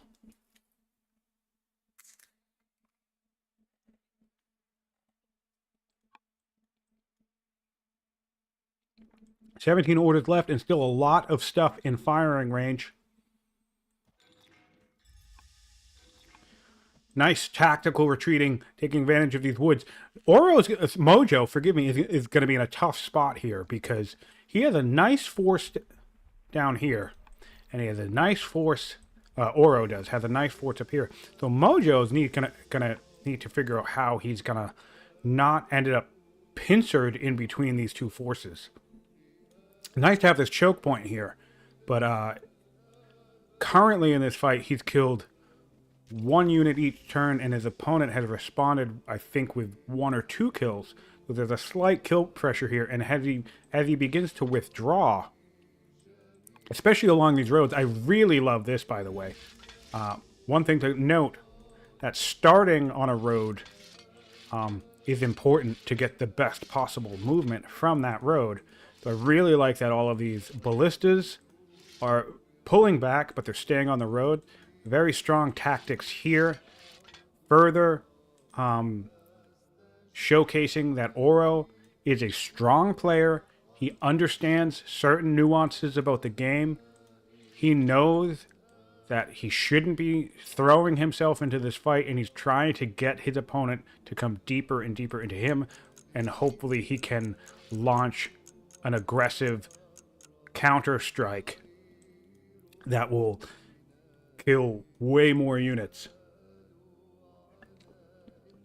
In fact, with all these ballista, if Mojo marches too deeply and has his mangonels like in this back line, you know, hanging out ready to fire more, it could be theoretically possible, you know, depending on how many orders it will take, that Auro could wipe all of this out and then just make quick work of the mangonel lines in one fell swoop.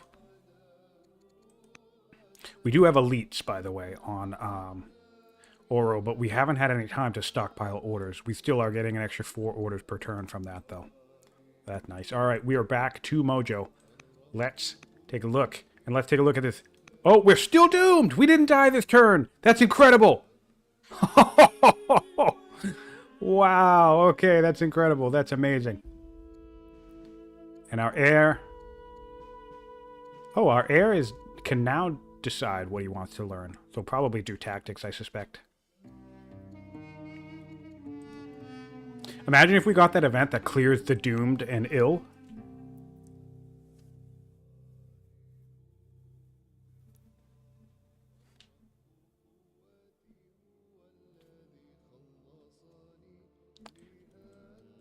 Yes.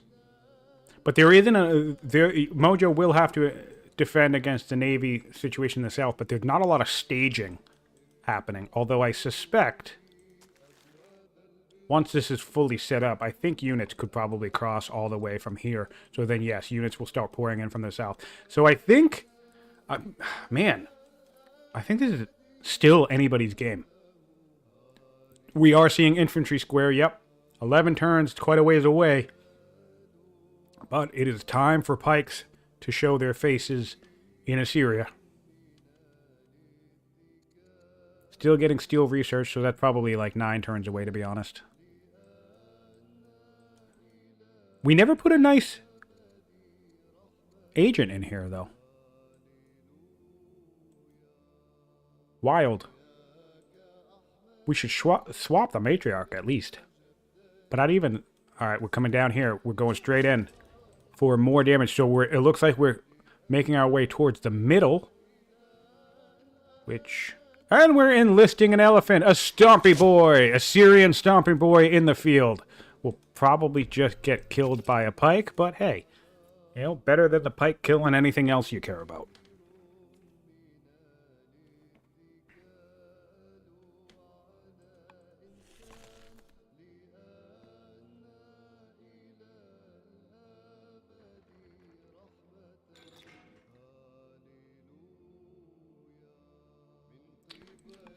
All right, what else do we have? We've moved up again. This is gonna feel risky, man. Oh no. I think Mojo might be a little too bold. Mojo might be butting off more than he can chew here. I think he doesn't have enough units in the region. I think he's gonna try and posture and set up to prevent elephant routes. And I think these ballistas, which again, fantastic posturing, positioning from Auro here, because yeah, look, Mojo has no idea that they're back. Like even this one right here, just out of vision range. 4 ballista are just gonna roll up here and obliterate this front line that Mojo's trying to set up, and then it's gonna be breakfast for stompy boys. They're gonna just devour these mangonels. Even if they don't kill them, every single one will get dislodged. And I think this will be it. I think Mojo made the correct play to consolidate, take a breather, get some mangonels. I think some mistakes were not continuing to build units. And now I think this is one of positioning. I think which I can't begin to suggest what the better direction to go in would be. Now we're revealing the 3 ballistas, or 2 ballistas and a crossbow nearby. See how he reacts to that. But I think this is, you're trying to do 2 things at once. You're digging yourself into a very disgusting pincer situation. The crossbow upgraded down here. That archer was upgraded to a crossbow. Okay, dead elephant, fine. Let's take a look at that, actually. How many elephants are even left in the Carthaginian Empire? Oh, we just got a badass crit! That was awesome. I don't even remember what unit that was, but it was just killed.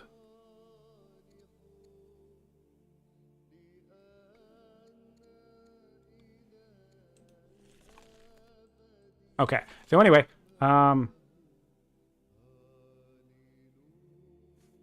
let's see here. We have only two turreted elephants and a horseman left, with 1 coming on the way. So 4 routing units left. And yeah, this is very interesting. I feel like Mojo is out of position here. I feel like Mojo's going to have a very rude awakening. Let's take a look at what these ballistas can do. So we can do 9 to that. So 2 ballistas and something will kill 1 crossbow. 2 ballistas and something would kill another crossbow, I think. Or maybe not. Well, no, if we kill this one first, I think we'd do enough damage. Alright, so maybe I'm getting a little too ahead of myself, but then we have all this stuff down here. Yeah, I think this stuff is dead. Really, really tricky. Really, really tricky. I think I would take the last opportunity I have while I'm alive to rush something out with training. Maybe this one? Although maybe we want training for force marches. Oh, this is going to be so dangerous. This horse can get there already. There is no zone lock for this horseman. Which, by the way, is one of the reasons why spears are valuable, even if they don't do a lot of damage. Although a spear would still do a lot of damage to this thing. Crazy. Interesting that we just attacked the city. It did... I think it did just bump this down to 2 turns rather than 1 turn, so I guess that's worth it. Definitely don't want another ballista showing up. But alright, we're back to Carthage. We are back to Carthage now. Coming out with a decree next turn. 47 orders. Yeah, getting 9 orders, extra orders every turn. All right, so, you know, this is showing me the value of decree. To be honest, I don't run decree all that often, so I really do appreciate that coming in clutch for Carthage, the amount of times that they've been bringing it out.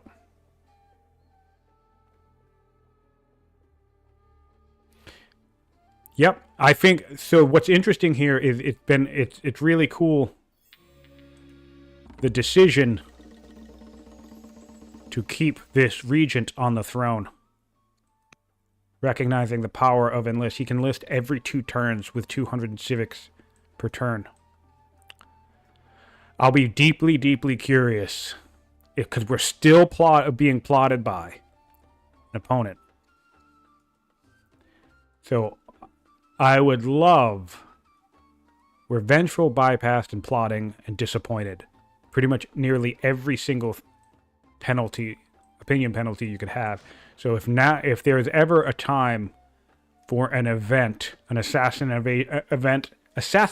event to be justified, even in competitive mode, I mind you, some players have voiced that they don't think those types of events really have a place because they're, too disruptive or whatever. But no, I mean, this is the exact situation where you should have an event where this guy comes up and either causes a civil war or kills your ruler, because this was very intentional. This was an intentional snub and slight towards his character to keep this tactical advantage. And I'm not saying it should be guaranteed to happen, but I definitely like the idea that there's a cost, right? There's a potential risk. You're gambling by keeping this character on the throne.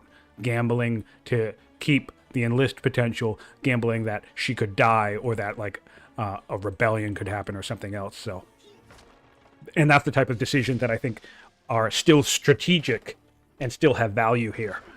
In this type of arena. All right, we come up with our first kill on a ballista. We have another ballista and a Carthaginian ballista taking out a crossbow here. That should go down with ease, which is really just going to clear the way for this elephant, which can already rout.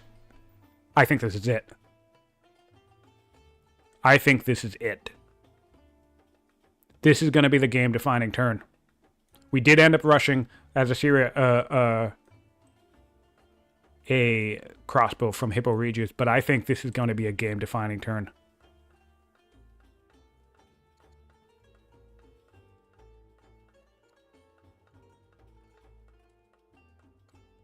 We have 3 kills so far. Oh, sorry, Assyria killed 3 of our stuff. We've killed 1 thing so far. I accidentally dislodged this. But I really think if this crossbow, once this crossbow goes down, not even if, it's going, excuse me, it's going to go down. Although, I guess he needs to get there somehow. Does he have any other ranged units? No, he doesn't. Interesting. Oh, he can just move. No, he attacked with this already. Okay. All right, so he has to figure out a way to get something else to kill to come hit this. Interesting. So he can kill this crossbow. And then maybe force march? Yeah. Okay, so kill this with these 2 ballistas and this pike. And then force march this guy up into here around the long way. I'm not sure if he would make it. I think he could make it. Kill that. And then that opens this elephant to go big stump. And then this guy can come up and go big stump. Give you a route. Maybe come up here with the horse first. Then route, and bonk this guy. And then get another elephant to come up and bonk this guy. Oh, we don't even need to do anything. This elephant can reach. This flank is wide open. Are we doing boat stuff? No. Great. Oh, man. Mojo. This is it. Oh, I was rooting for him, too. He was doing so amazing, coming from behind the entire game. But I think this is it. I think Mojo just sent all of his major military force into a grinder. That is a bummer, man. I don't think he's going to be able to come back from this defeat. There it is. Oh, God. And he spotted it. Auro spotted the flank. That is a nightmare. Good night, Stompy boys. Thanks for playing. Num num num. Delicious siege. Delicious siege. Yep. Mojo is clearly aware. Yep. He's saying this is decisive. He's aware right now. Let him finish it out. Come on. Keep stomping. Keep stomping. Stop typing. No more typing. Enough typing. More stomping. Less typing. More stomping. Let's go. Oh, shit.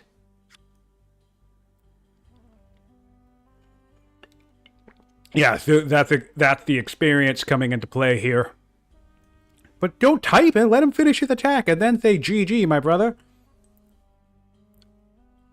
Because then my question was like, well, are you going to surrender? Oh, good God. There it is. Numb. Numb. Numb. Disgusting. And then once you get this crossbow out of the way, you can dislodge this one too. Yeah, poor Mojo. Man, when you watch this, if you make it this far, just mad respect. I really think he had the ability to win this game. But I just think I think that was a massive tactical mistake. Again, I don't have the slightest idea how I would have cackled coming in on all this shit, especially with the clock down here of the naval invasion. So I think his reaction of trying to press north when the boats came in was sound. But this pincer situation is shitty. Ah, boy. 11 orders left, so we can still do some damage. We still have some pikemans we can kill. We still have some crossbows or a pike we can enlist. We have decisions we can make as Auro. Oh, boy. We have Onager fire we can fire in here. Yeah, this is it. This is the fall of the Assyrian Empire. The Styx River will run blood red with Assyrian bodies. Good God. Man, I hope these guys are up for a post-game chat, because we have weeks worth of content to talk about. Holy crap. Oh, man, Mojo. What a bummer. There it is. Are we going to enlist it too? Just for good measure? Oh, we don't have it. Oh, yeah, we do. Good God. And there it is. The insult to injury. Do we have anything that can come kill this guy? We have Maceman. Maceman? Oh, we don't have the orders. That is our last order. 5 kills. Definitive kills. The mangonel positioning completely crushed. We'll see if Mojo capitulates. Most of his units are stuck in this back line. He does not have enough training to force march everything. So he essentially is going to lose his entire force here. And just not enough coming online in the back line here. We'll see if this forces a concession now, or if he tries to play it out and dig himself out of this grinder.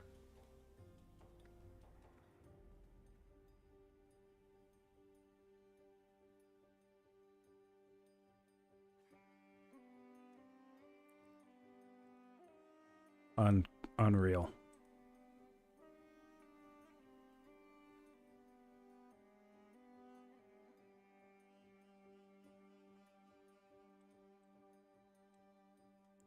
Unreal.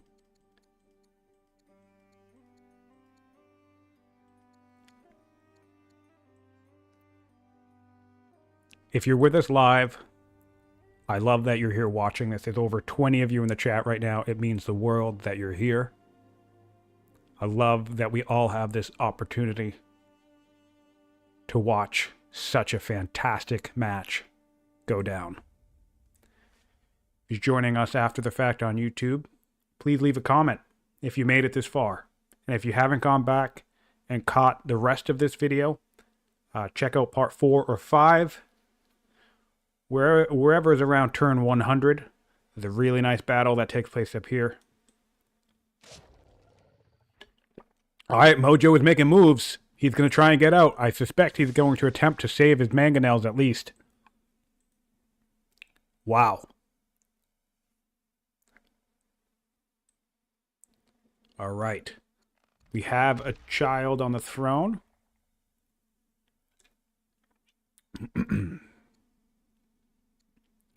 Let's see. Did we get any? All right, no naval movements last turn.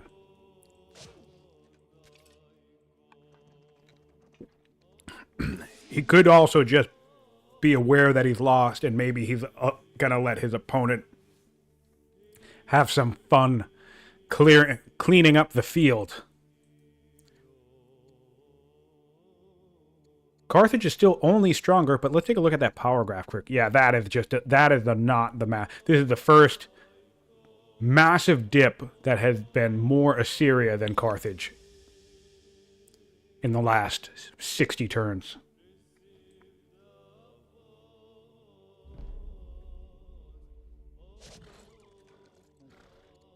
Yes, and of course, in such a definitive hour, as if almost perfectly written in the tales of time, our ruler,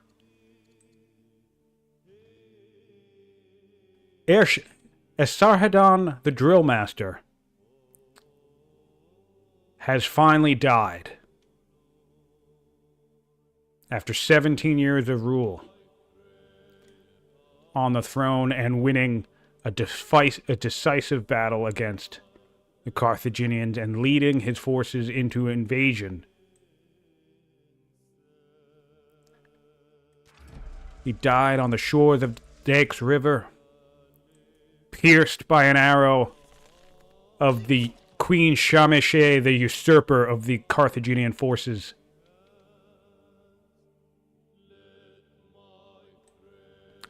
And it will seem... Although, you know what? The political situation is a lot better than I thought it was going to be, to be honest. If we're being honest here. So that's nice.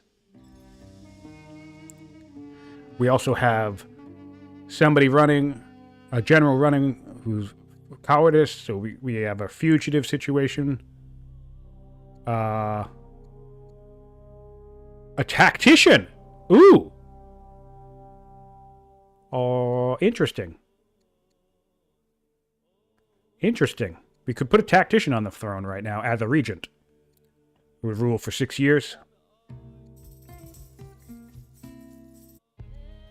And we can also convert to Judaism. Yeah, so honestly, the political situation is not that bad in Assyria because we aren't even we aren't even Jewish yet. Well, not too bad.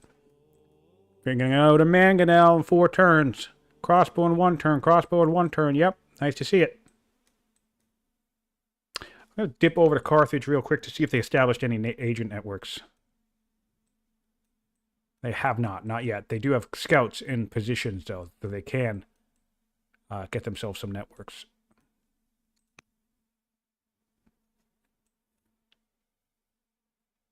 All right, we've taken 3 kills this turn.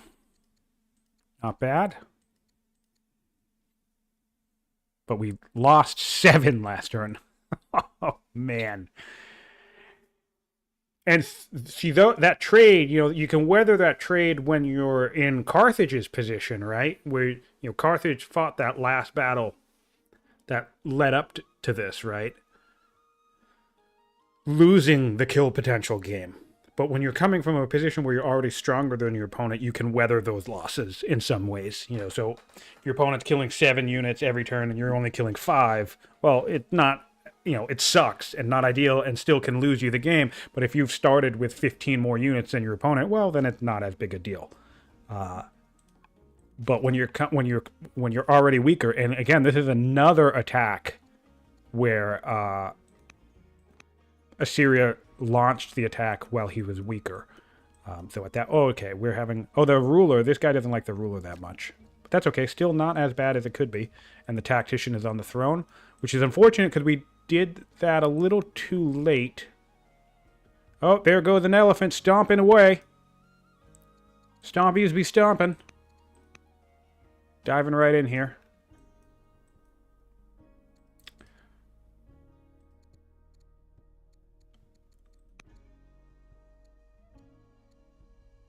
We have a rebel. And we have a dead pike. Okay. Alright, if we can get a nice, another good route. That would be amazing, but I just don't... Oh no, we have ballistas everywhere. There's enough ballistas to shred through this, I think. There's one, yep. Please don't forget that you can't route through spears. Please don't forget that you can't route through spears. Don't do it. Nice. Good job. Good job. We've seen that a couple of times in the tournament. I don't see a victory path here. This is the entirety of the Assyrian army. Oh, we have a mangonel coming out. 2 crossbows. Ah, man, yeah, this will be tricky.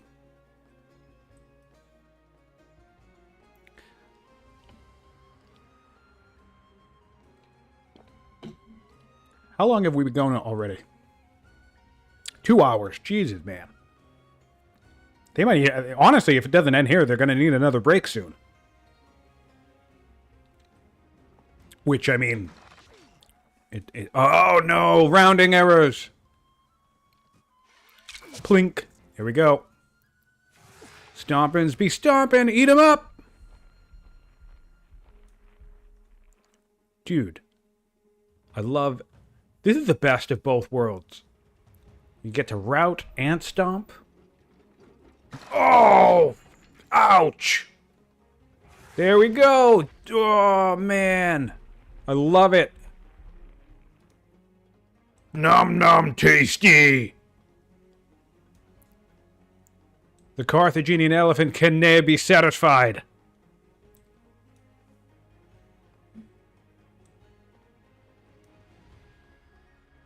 God, I love this game so much.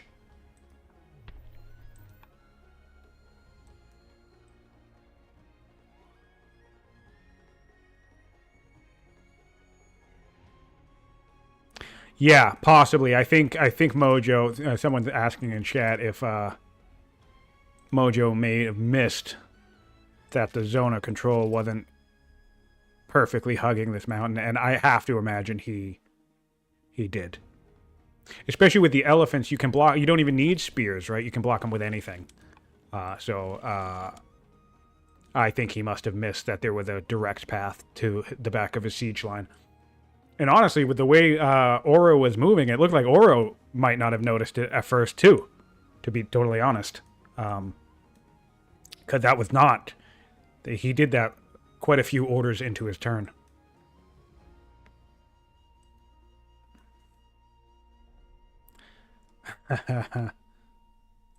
Do we have the civics for it? One more enlist.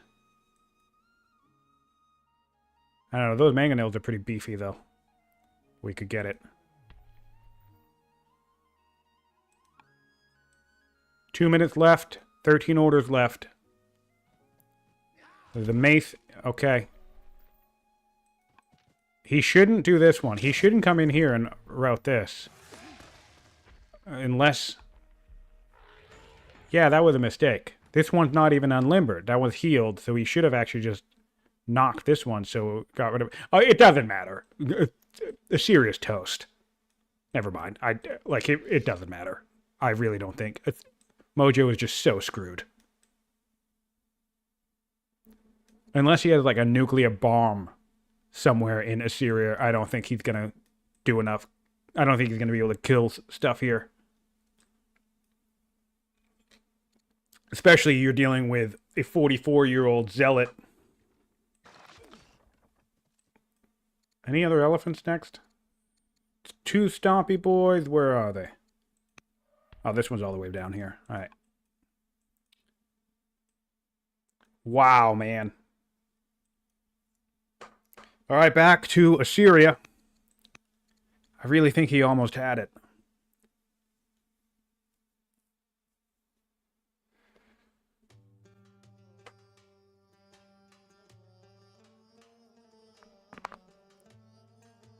Oh, boy.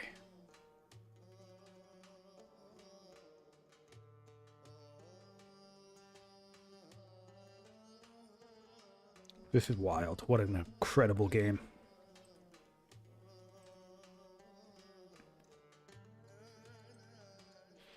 I mean, of course, you know, Mojo could try to force his opponent here to just actually come and take his stuff. Do we have walls here?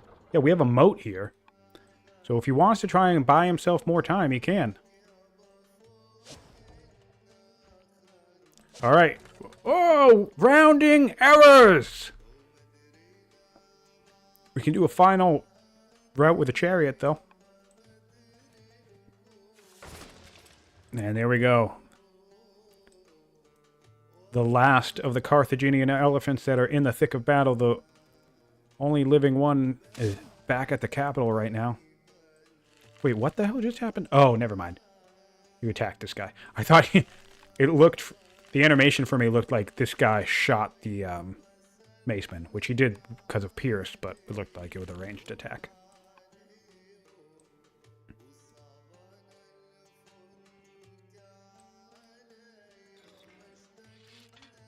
All right. Mangonel in the woods, I don't hate that.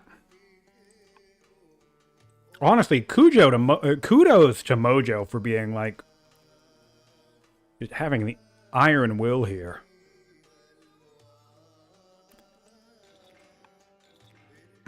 Anything going down in the Southern Ocean? No, not yet. We have a Mangonel actually lined up. We'll see if Auro spots this on his turn. That'll be funny. Imagine this Mangonel fire just doing a devastating blow and the 2 ships that we have. I guess that's not enough to kill everything. It would be if Mohawk didn't get rid of the route. Ooh. Ships used to be able to route. Not indefinitely. They were the promotion.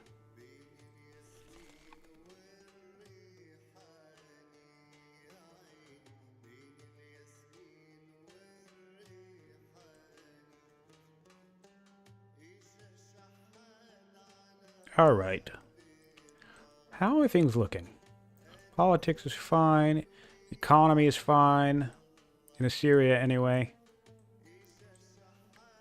We're doing mostly okay.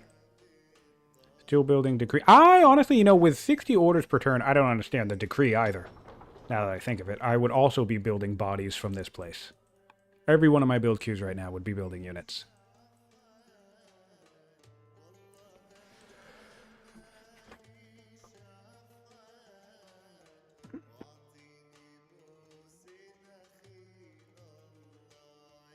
Yeah.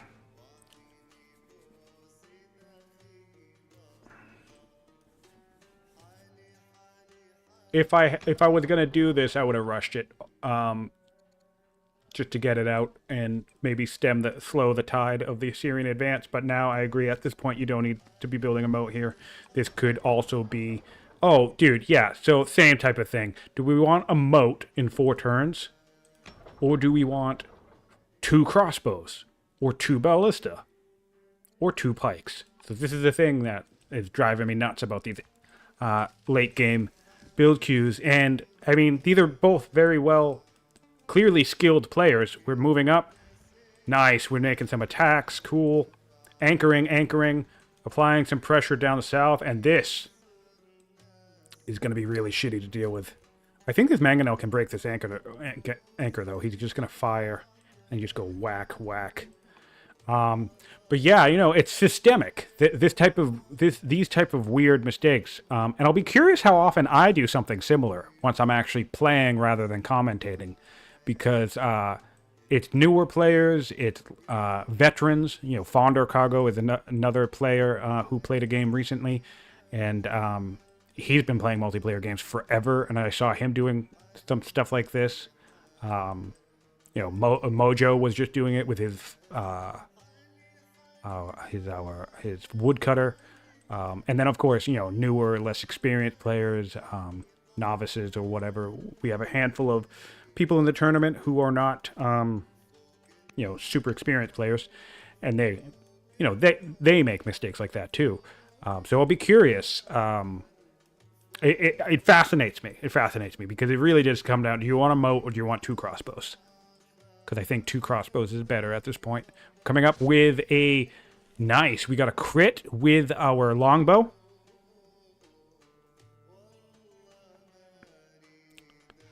Great. Looking forward to it. Can't wait.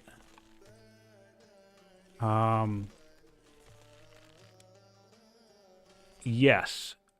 Okay, so we've gotten 1 kill. Yep, we're coming in. Gonna take it. Yeah. Oh man, poor guy.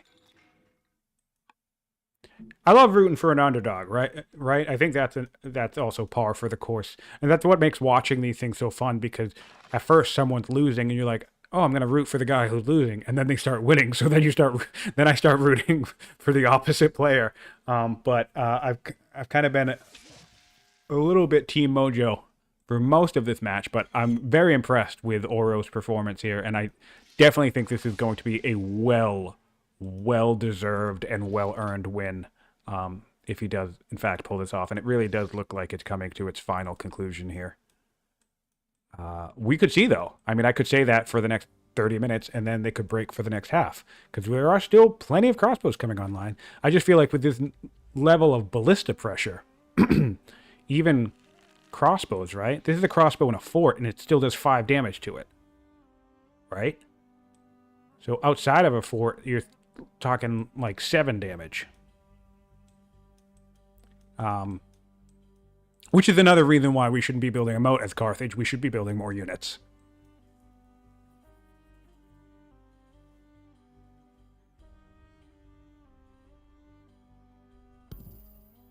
Oh, nice call out. This was originally a Assyrian longbow. So Focus 2 came from the Assyrians. And I love that, by the way. You can enlist, my favorite thing to enlist is Sentinel. Sentinel longbows or crossbows or things like that. You can enlist it, and you get to keep the Sentinel too, so that's always fun. So you can be a non-hunter's family nation. Honestly, enlist is such an insanely good ability. And we're seeing that a lot in this tournament, that people, once these big fights break out, zealots seem to be the most popular end game commanding general. I think we've seen a couple of nice, strong performances from heroes as well, but zealots seem to be the pick of choice for the end game commanding ruler general most of the time. And I think another aspect of that is the fatigue, right? It's not just the enlist, but it's also fatigue, the ability to move your units more. That's super important, especially because, with playing with limited force march, right? The other thing to think about is that extra fatigue actually means stronger force marches as well.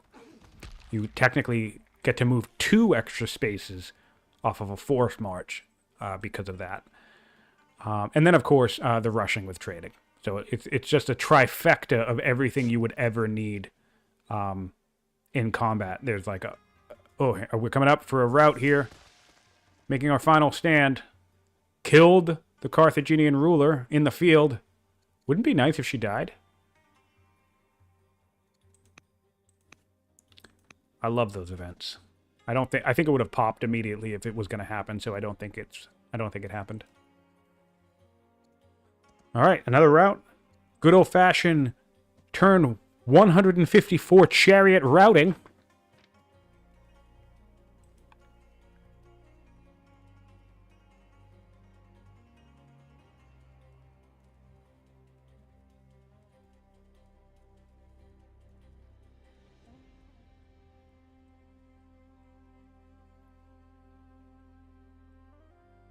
Very nice to see. 6 turns, infantry square, and a little bit more angry on the champs family.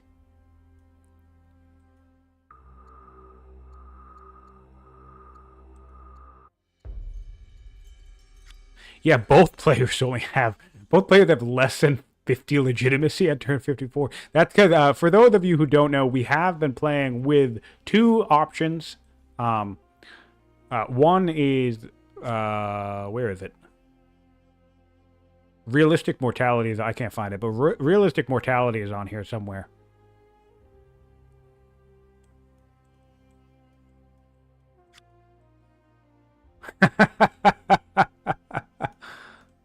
Yeah, that's funny.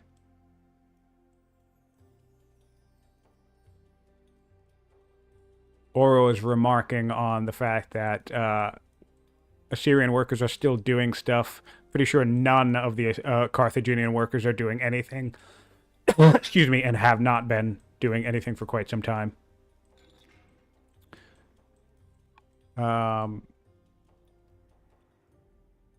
Yeah, what was I gonna say? going to point something out, but I forgot. Oh, well, doesn't matter. Well, let's take a look at the total army, and this will give a sense of the actual conclusion of this, just because we're looking at 1, 2, 3, 4, 5, 6. There were 10 military units out in the field right now for the entirety of the Assyrian Empire, with 2 more coming on the way next turn. So 12 total, but we will not have 12 total next turn because Carthage is going to kill more shit. If we hop over to Carthage, we will see 9, 15, oh dear God, 11. So, okay, so 13. Okay, so Carthage has as many siege units, right? Carthage has as many siege units as Assyria has an entire army. And then Carthage still has an army. It has another 15 units. So, and I'm not including ships, and we are making landfall down here, so there's the death of an onager. Stompy Boy coming in to kill it. Apparently, we didn't get to dislodge this anchor. I think we could have dislodged this anchor, because this one's not anchored, so I think, although, no, we still would have been able to get over there. All right, so it doesn't matter. Okay, so making landfall. I would just go full speed, put this onager up here on this hill. Good job. Go Auro. Unlimber it. Because, I mean, your opponent can kill it or it can't. Doesn't matter. Either way, it takes units away from what's happening upstairs. And we have to be. And Mojo's not much weaker. That's definitive. There's no way at this state in the game with this level of production that your opponent can muster, ignoring that stupid moat, that you're going to come back from much weaker. I just don't see it. Your units have no place to go. We're coming down with more units. Can this guy... We can make this with a force march. Honestly, I would just force march this right here, too. Maybe not where it could get routed. Or maybe. I don't know. We haven't seen a lot of routes from the Assyrians. So maybe put it there. I know that they don't have any routers left except for this guy. Which, actually, could this guy make it all the way with a force march? I don't think so. But, yeah. Carthage doesn't know that. Come on, pikes. Speaking of which, kill this thing. There's no reason. Why are you retreating? Oh my God. This is infuriating. What are you doing? What are you doing? Kill everything. Oh, Auro, I'm grumpy with you. What? Oh, Auro, I am grumpy with you. That is not... Now is not the time to be tactically retreating.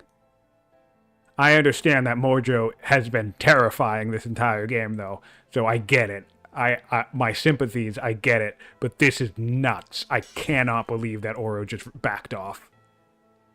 That blows my absolute mind. This is their life now. Through bloodlust and combat, Mojo and Auro have become brothers in arms and best friends. They don't want this game to end. Auro can't bring himself to end this match.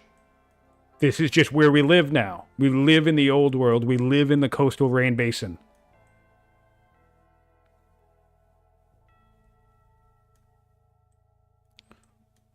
Auro's going for a record. He's like, no, I'm going to win off time. I'm going to be the only time victory in the tournament. I dig it. I dig the thinking, man. Go out a legend. Imagine if he's really thinking, oh, I'll just back off and wait for my own mangonels. They are coming out in 3 turns, but boy, you don't need them. Oh, man.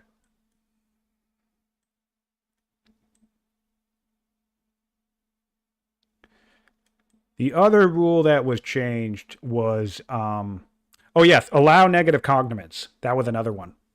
So, if you play with competitive mode, negative cognoments is actually shut off. But when they added this option, one I didn't realize, but now I'm aware, if you have both of these options, The negative cognomens actually supersedes and overrides competitive mode. And I know that because this guy here has a negative cognomen. He became Himiko the Unfortunate. And this should not be possible in traditional competitive mode. So that's another thing that impacts the legitimacy as well. It can make, with all the death, it can make it harder to get higher cognomens, which is kind of funny. All right, back to Mojo now. Mojo surprisingly gets himself an extra turn of breathing room because inexplicably the Carthaginian forces retreated and ran back over the hills. We are building a chariot up here. Okay, cool. More crossbows. And that bridged the gap. We're back to... We're no longer much weaker. We're just weaker. Oh, we have fire ship. That's cool. So we can... Ooh. We can go here. This is what we want to see. We want to see this ship go here. Fire ship this away. No! Wait, will that still do it? No! Damn it, Mojo! If he fire ship up here, this boat would have come down here, and then he could have gone straight here and killed this anchor. Damn it! Alright, well, whatever. And that, yeah, that would have killed this. Oh, well. Can't win them all.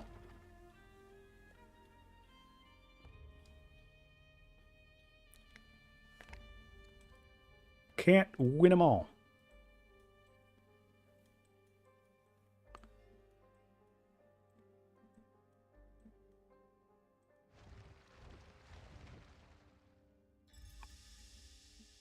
All right, we have healed up. Yeah, see, I can't believe we have another chariot that just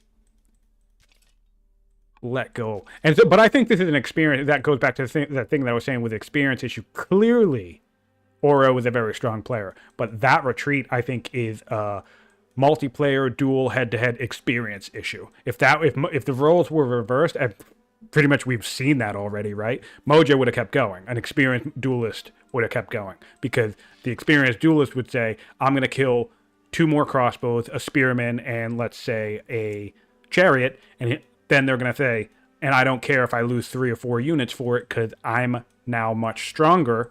And the more I kill of my opponent, the more that they won't be able to catch back up to me. So experience can account for a lot, I think.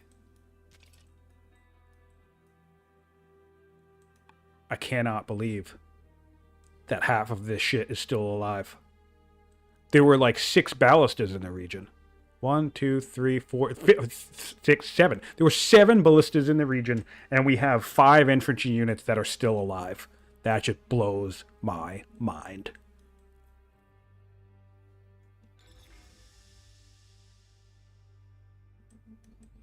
I told you guys. I've joked about it on Discord. I'm basically the Gordon Ramsay of Old World.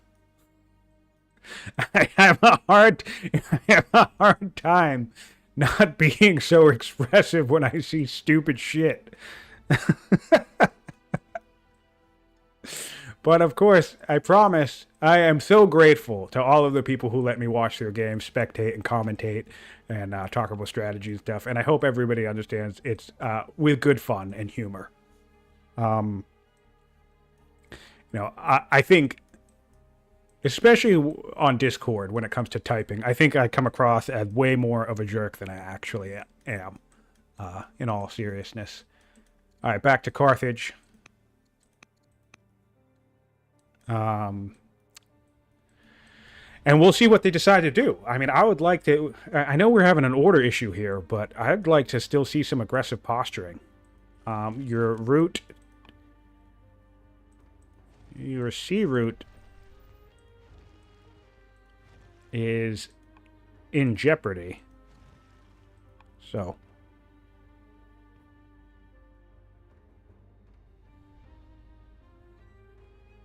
yeah, interesting.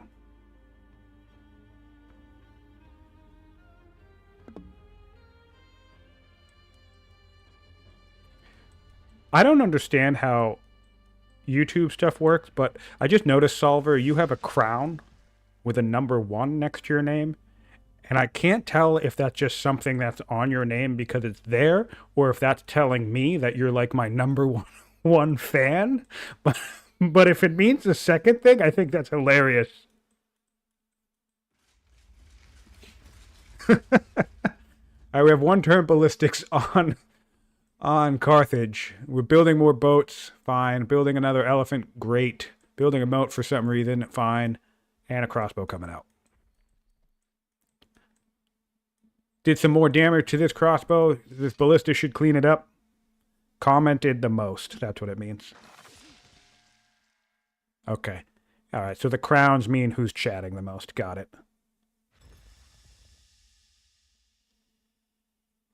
That's funny, though. Thanks for clarifying that. And, of course, if you're watching this after the fact on YouTube, if you join Discord, I'm not going to say give me a like and subscribe because I've said that enough. I'll do it again at the end, even though I did just kind of technically say it. But hop on Discord. Hop on the Old World Discord channel. You can find it on Reddit, or I'm sure on my YouTube somewhere. If it's not posted on all of these videos, I should probably get around to doing that. Because that will help you track the schedule of the tournament. We have a whole channel in the Discord dedicated to the tournament. So if you are watching this after the fact and you want to catch one of these live with the rest of the fine folks, we are nearly at we're at 29 people live. That's amazing. Thanks, guys. Yeah, hop on Discord and that'll help you track the schedule. And if it's not me, we have a couple other casters who cast these games as well. We're getting another mangonel rushed out for Assyria. So he's still trying to hang on. I'm curious at what point Mojo would actually concede, or if he's gonna... I mean, certainly now at this point, I'm glad he didn't surrender right away, because the fact that Carthage isn't pressing into him, maybe that does give Mojo some more time. I just don't know. As long as Carthage keeps building units, I just don't think Mojo will come back.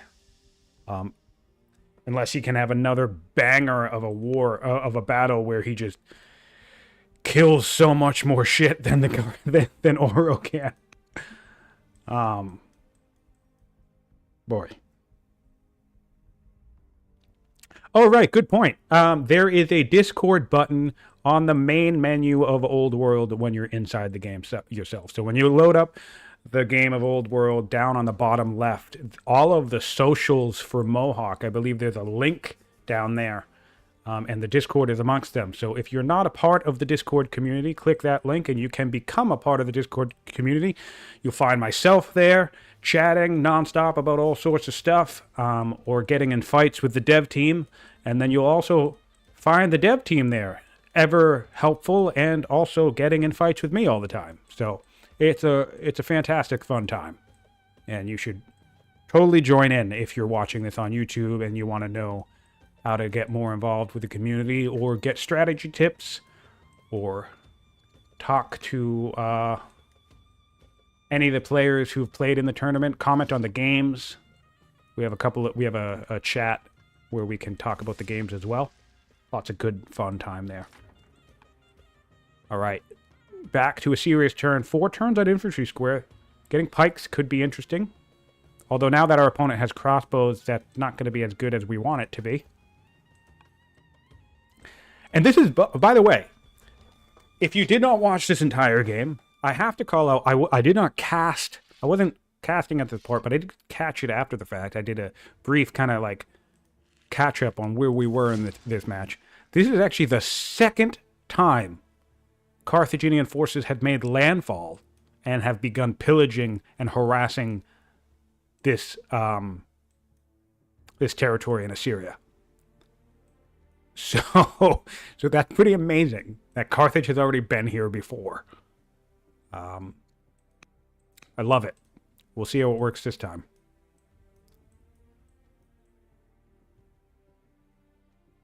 I think Assyria... Sorry, I think Carthage is just too scared to push in. He really should just... Oh, there's going to be 2 more crossbows coming out. Not going to be good.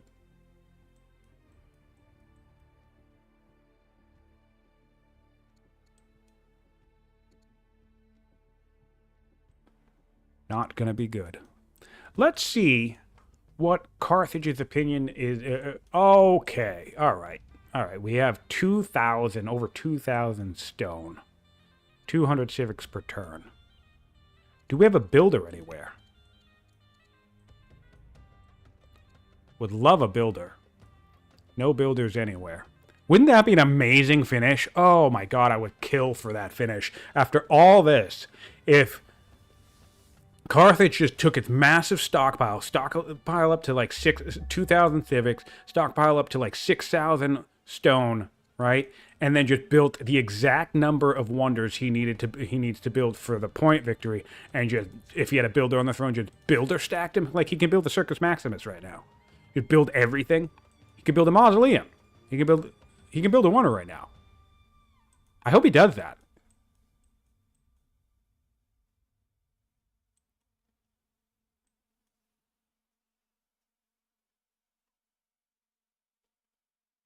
Yes, and that's another big thing. So, Auro, if you watch after this fact, and I'll try to remember to bring it up if someone else doesn't remind me when we do the post-game, you have Portcullis, my friend. Now is the time. You should be setting up agent networks. He does actually have 2 now from his Oracle that he finished, but no agents. He has agents he can assign here. Yeah, and in fact, he has 2 free scouts. So we could agent network, right? So we have 3 free scouts. 3 agent networks here. Oh, he already has one over here. Oh, right. Okay, because this is also the Jewish religion. So his Oracle got him their agent networks. And he has one over here because of the Oracle too. Literally, he just needs to establish 1 agent network on his own. Honestly, that is probably the best payout of an Oracle I think I've ever seen. You got an agent network in every single one of your opponent's cities except 1. That has to be the best payout for an Oracle ever. Because this was a super late game Oracle. He built this like 5 turns ago. It finished rather like 5 or 6 turns ago. That's awesome. That's so awesome. Okay, cool. So now use them. You don't even need to pay for any of these. Put agents in here. You have 3 schemers. They don't even do anything else. Oh, that's grumpy. 20 science. Yeah, that's grumpy. Okay. Syrian scout in the capital unhidden now. Yes, it is. Yep, it is. All right, we're still sending some people over here. Ooh, kill it! Yes! 4 strength elite skirmisher taking the kill shot on a trireme. Man. Flipping your opponent the bird. That's awesome. That's funny. Auro being sure to call attention to that insult as well. Look at him go. This is literally a barbarian unit. Was a barbarian unit, one of the first hires from Carthage all game, and it's alive on turn 157. And also, let's not forget that at this early battle, right, when Mojo came in here, he got a free maceman from an event, and he had like some axes or whatever and came in here. Mojo's first round of kills, he killed pretty much every single tribal unit that Carthage had hired in the first half of the game. So that's kind of funny too. There weren't a lot of tribes on this match though because of the low city site density though. So I think, oh yeah, this match didn't have any tribes. I remember now. This match did not have tribes. The map, there were so few city sites that every city site on this map, I believe, was a barbarian. This central one might have been a tribe. I don't 100% remember, but I think they were all tribes. Free, 1, 2, 3.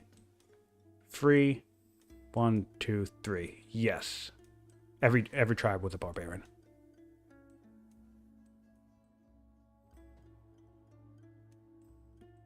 Yeah. Grumpy. Okay, no, we have our first agent.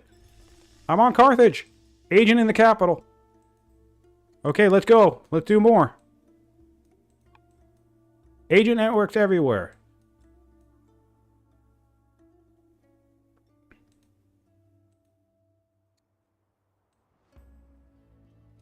Or at least the cities you can't see. Do Kahat. I mean, maybe that's why he's thinking he doesn't need to do it. But I want to do it because you want to see the build queue.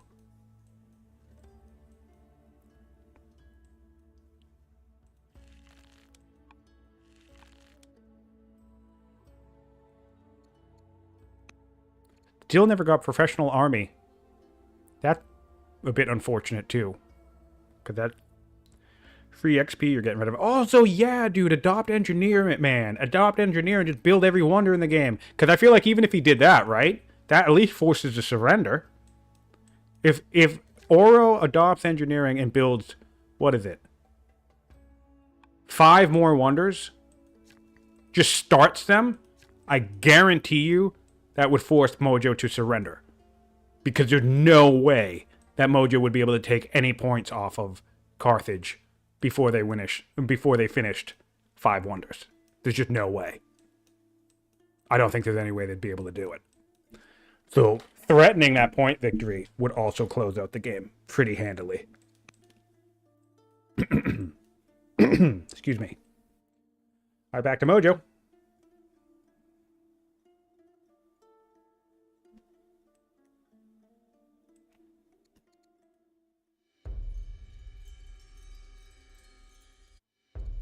Our heir can be a zealot. Surprise, surprise. I wonder what we'll pick. Zealot, schemer, or judge.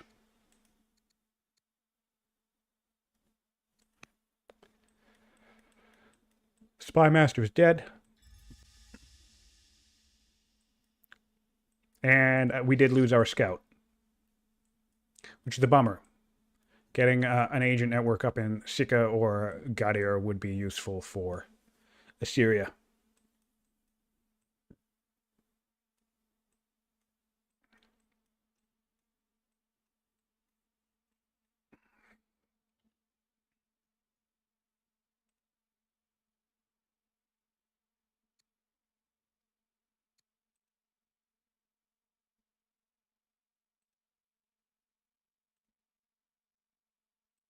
Right. What's going on? Are we fighting down here yet? No. We did attack with a mangonel. No kills yet.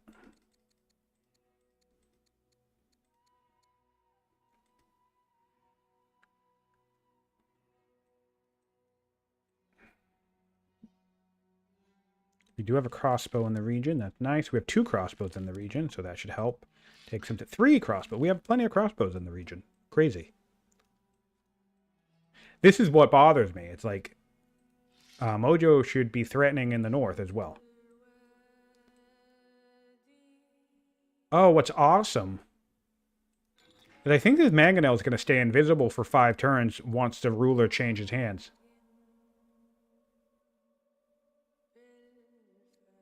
That's going to be cool to see. Here comes a chariot. And another chariot.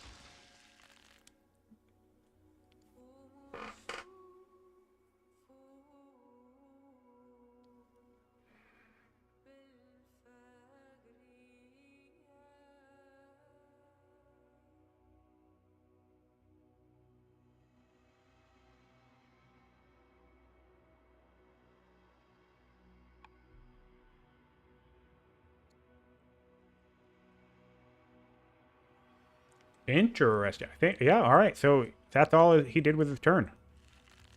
Even though he had 40 orders left.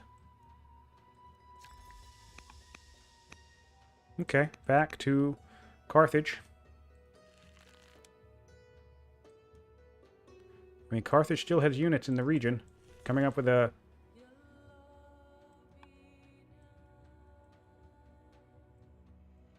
longbow, coming up with a crossbow. I would honestly force march another mangonel in the region. Why not?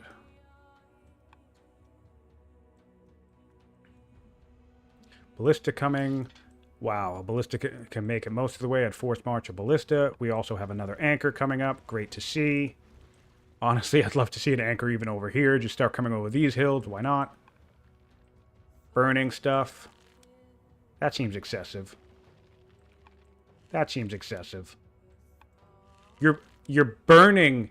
You're spending the training on burning instead of spending the training on force marching more shit into the fight. It is cool to see, though. I'll give him that, but still. What a massive FU.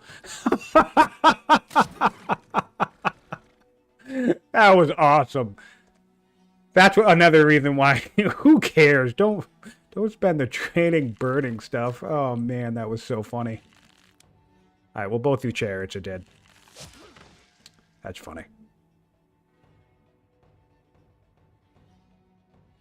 Yeah, Mojo dropped a ball here by not having orthodoxy at some point. It's turn 160. Nope, this isn't Mojo. This is Auro. But yes, he still doesn't have orthodoxy, which is just a bummer. I think if nothing else, we got the Heliopolis. I think if, first of all, orthodoxy is worth grabbing, period, at some point, you know, by the mid to late game, right? Certainly by turn 100. But even if you don't have it, if you don't have orthodoxy and you start the Heliopolis, well, then the turn you start the Heliopolis is the turn that you should target Doctrine and get it if you don't have it already, because you're certainly going to need something to do with those orders once the Heliopolis gets finished.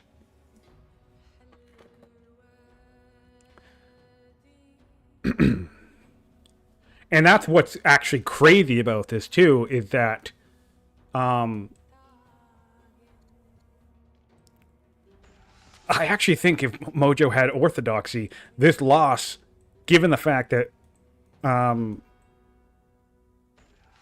Auro has given him breathing room, I don't think it would be that intense, because rather than 3-turn crossbows, you would literally be able to get a crossbow every single turn, at least one crossbow every single turn with 60 orders per turn. You'd be able to do it every single turn, at least one for 10 turns.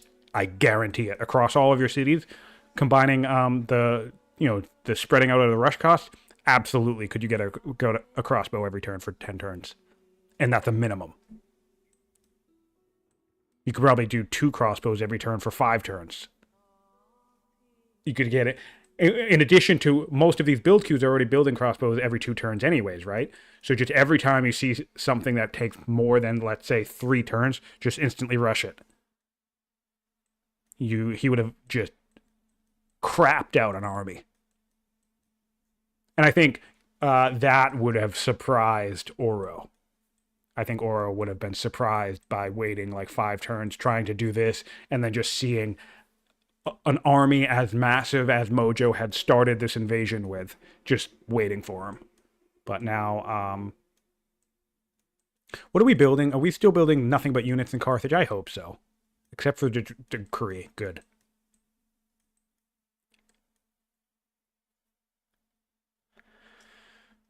Getting coinage instead of what? Instead of macemen, instead of own it. Fine, fine. Stirrups, fine. Chain drive, cohorts are flagged. Don't hate those picks. Chain drive would pretty much solve the crossbow problem indefinitely. We have 270 science per turn. How much does that take? I just messed that up. Okay, so we could do that in like what, 6 turns, 7 turns? Give or take. After this. It's in the discard pile though, we need to draw. But our total deck is only going to be 1, 2, 3, 4, 5. Latine Sail would be funny. We don't need either of these laws. I just think it would be funny if it got teched.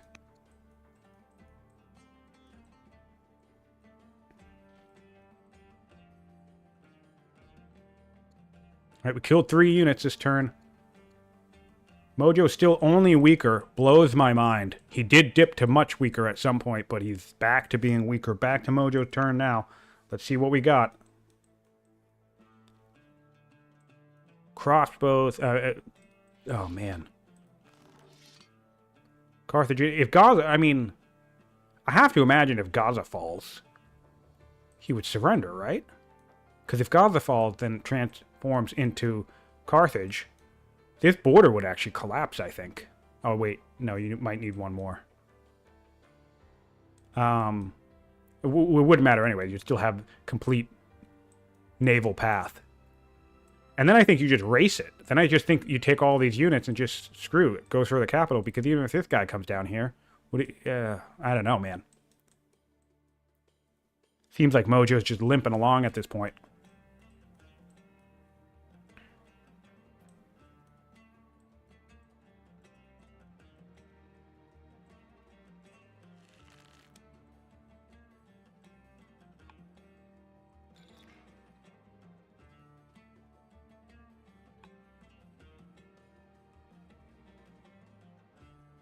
I'm still shocked that these ballista backed off.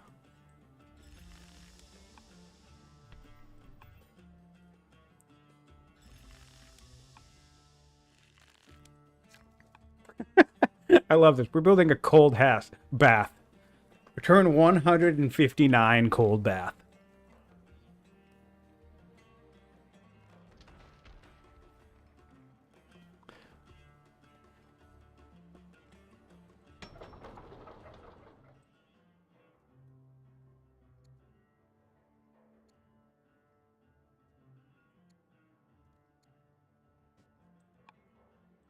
All right, we have a wall of crossbows. Warden. That's nice. I like this. We have one in a garrison, one in a citadel, and the one with Warden steps off. So, that's nice. It's just in a regular urban tile. That's pretty solid. I like that.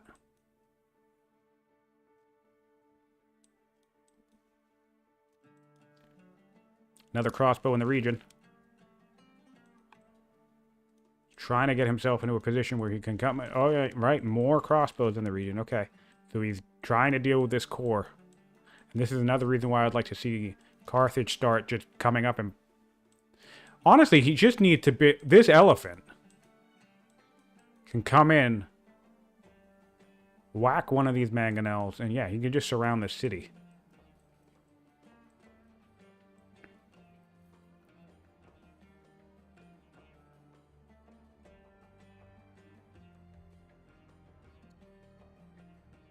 Nice.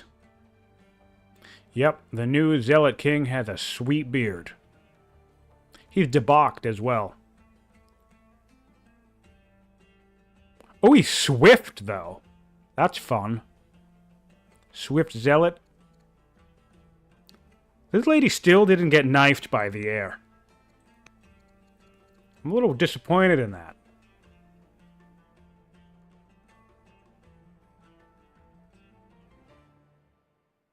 I'm a little disappointed that the Carthaginian queen hasn't been knifed yet. Look at this. Negative 310 opinion.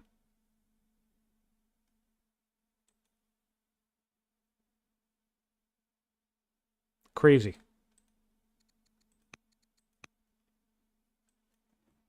Pretty sure if you get assassinated, that's like a 6th legitimacy hit, too. If you're the victim of a coup. It's like negative 6 legitimacy. In addition to the fact that your ruler gets killed. So, I mean, that would be really nice for Assyria if the very pissed off Carthaginian heir would get off of his ass and kill the regent.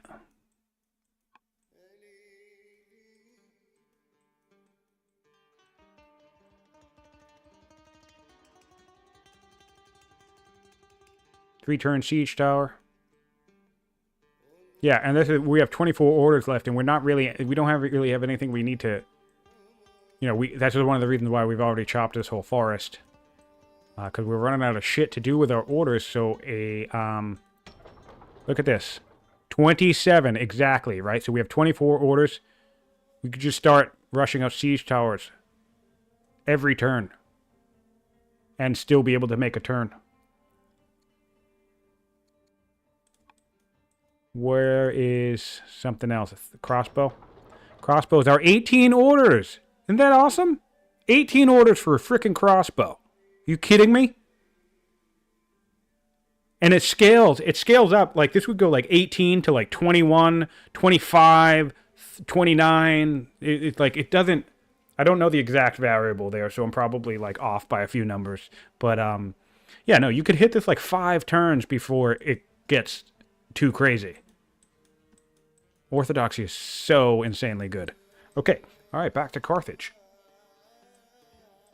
And that's why I think you could get a crossbow indefinitely for the next 10 turns or more, because really you just do 3 turns here until it gets too expensive, and then you do 3 turns here.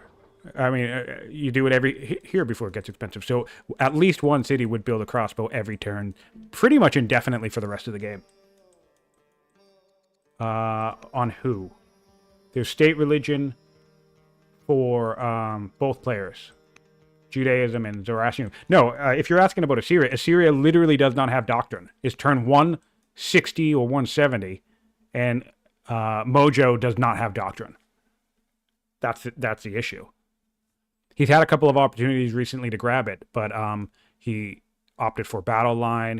Which makes sense because he wants. And now he's on Infiltrate Square. He had. There was one moment where he had like Bodkin and stuff, and he did a cycle. He grabbed like a luxury to cycle, but Doctrine was in the hand at that point too. So yeah, he just hasn't grabbed Doctrine, which is just unfortunate because his order economy. All right, we have Crossbow coming up to fight in this central desert. Really cool. I like the kind of sprawling nature of this conflict. And this is another thing, even with where you're at, I feel like maybe, all right, we come in for a red route over the desert, panicking up into the city of Tushpa. I also wonder if you get around and started hitting every build queue with units, if you could. It would make it impossible to rush.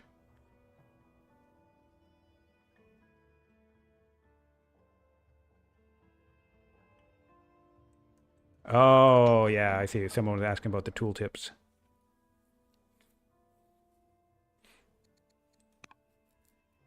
Oh, well, the champions are actually furious now. So that's a problem. We need to adopt Judaism with our zealot to make that go away. So that's one thing.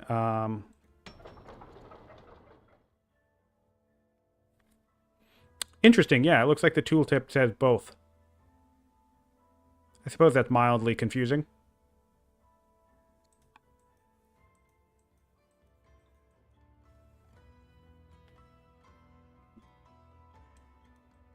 All right, so a skirmish in the central deserts of Assyria.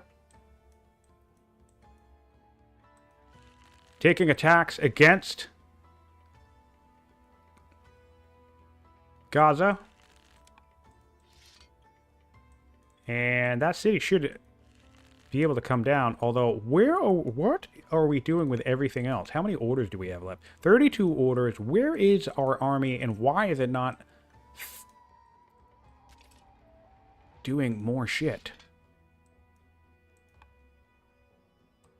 This is amazing. Mojo's just building a range right here. That is wild. I mean, if the game's still going, keep building shit, right? Yeah, these 2 ballistas could kill this spear.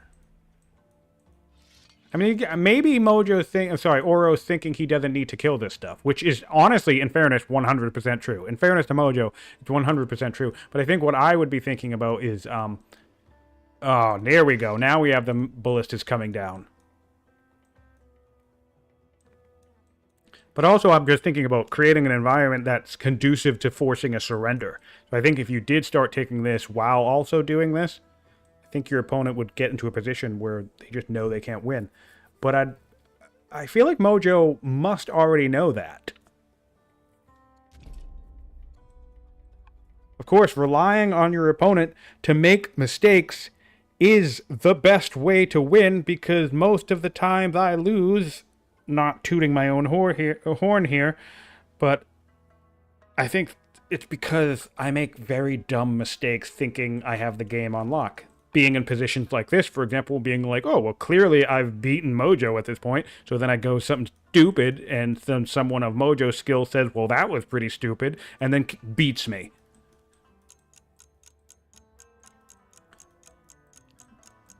So yeah, sometimes I can be wrong. about when I think a game is actually over. We're getting the money boost, which is funny to me. We've 2,500 stone. But 500, yeah, man. I also would like to see Carthage dip into engineering and start building these wonders.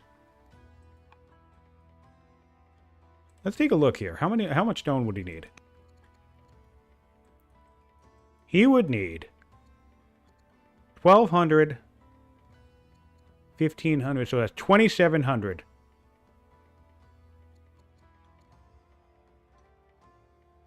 He would need 3,100 stone to build 4 wonders. And then 1,100 iron, which he does have. So next turn, he could build 4 wonders.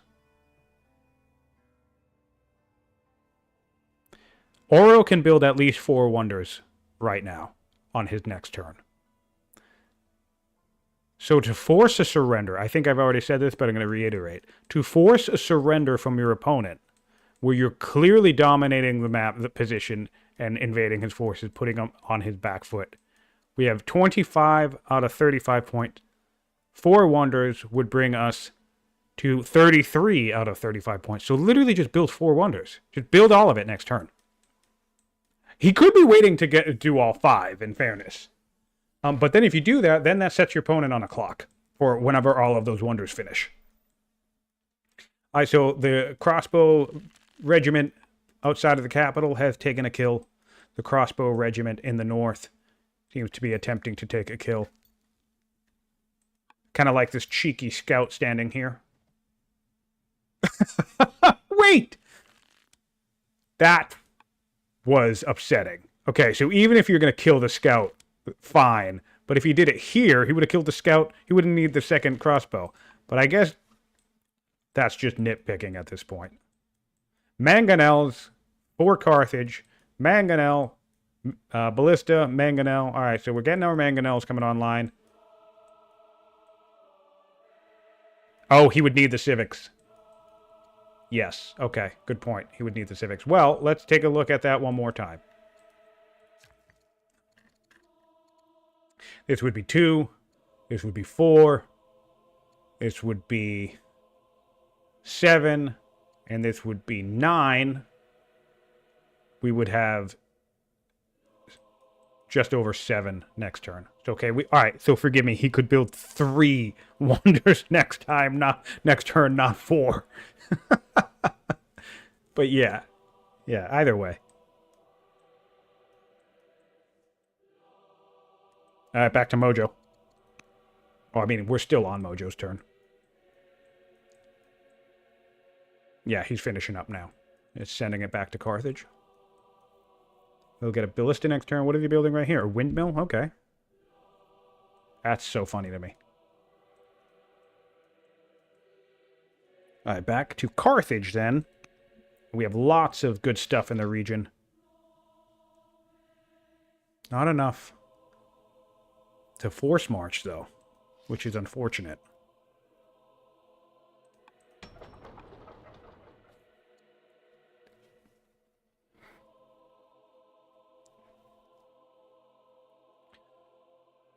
Yeah, let's see that.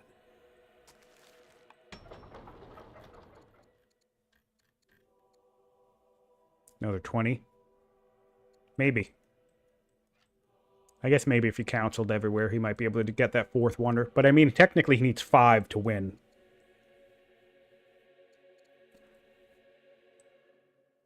Which could actually make a case for adopting engineering, because that would still probably be less civics total on 4 or 5 wonders if you adopt engineering first.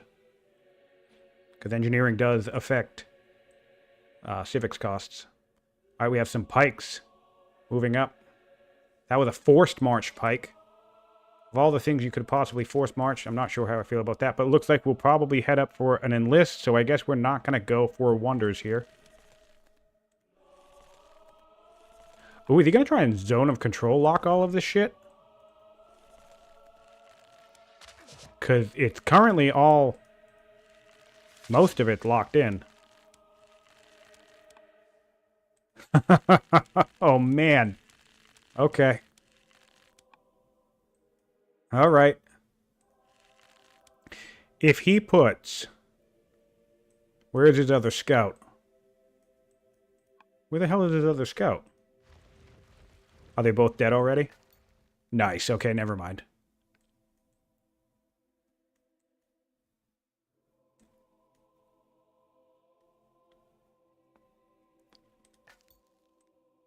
Interesting. Oh, we are getting chain drive on Carthage. 6 turns on that. Okay. What do we have for events? Anything good? We can get a garrison. Fun. Taking a whack against the city.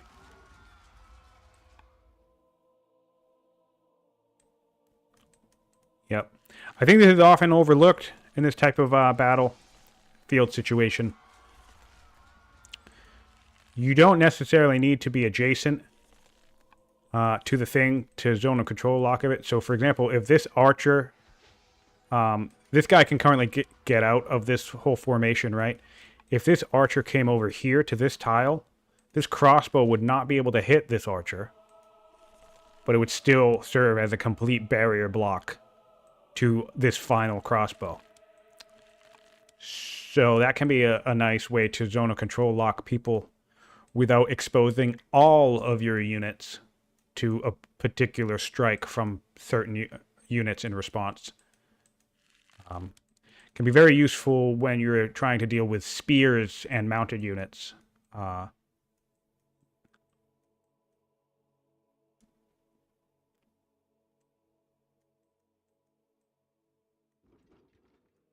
Right. Probably going to launch this ballista over, or maybe just hang out in the back line here, waiting to go next turn. Okay, we have our first mangonel. And I was right. We have a... This is awesome. We have... Oh, this is fun. I wanted to see this. I've been thinking about this ever since the new scout change. So you can, theoretically, fill a forest with hidden mangonels that will remain hidden for 5 turns after your tactician dies.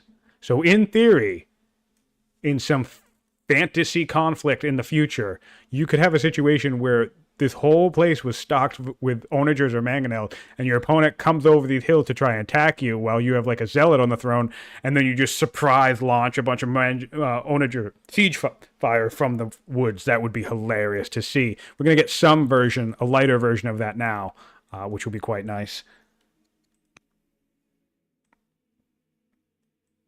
Let's see if he decides to say surprise to this thing. I really hope so.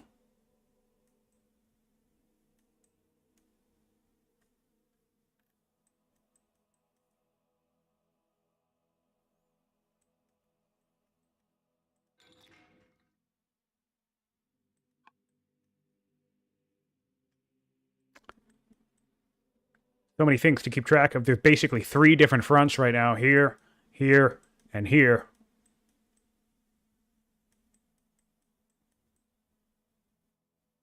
Gaza is falling. All right, we're moving. Our crossbows. Yeah, the decree, I'm not seeing it.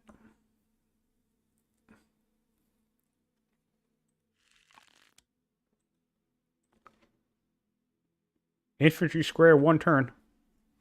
Really not going to help with all this crossbows and ballistas lying about. Oh yeah, we have more dead crossbows next turn. We have 3 ballistas in the region. Oh, we got a crit. That's great. 3 ballistas in the region.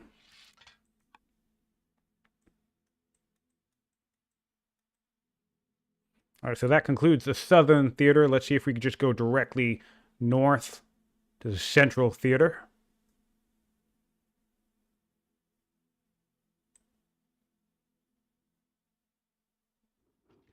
And we do. I don't know that he has enough firepower to kill this thing on this turn.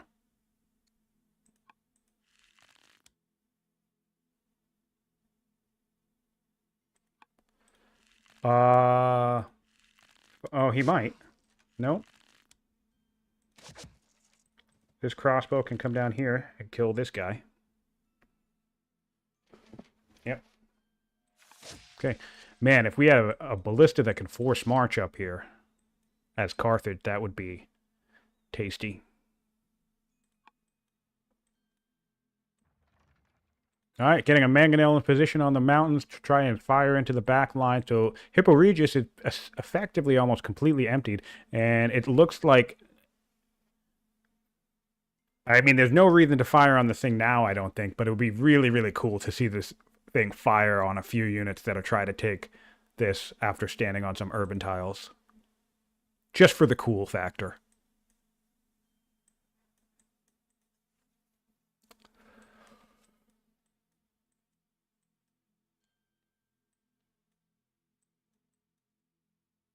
We'll have a siege tower next turn, a ballista next turn.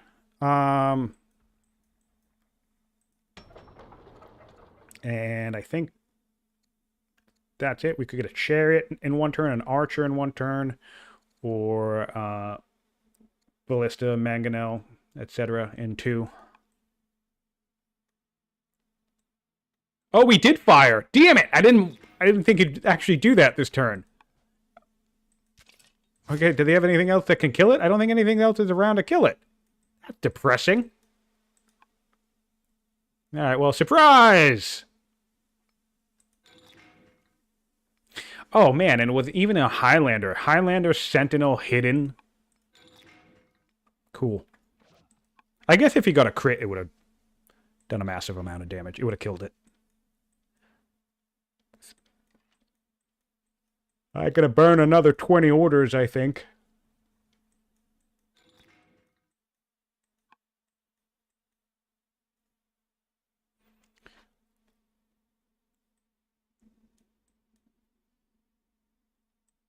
Oh, we build a wonder. Ishtar Gate's being built. In Assyria.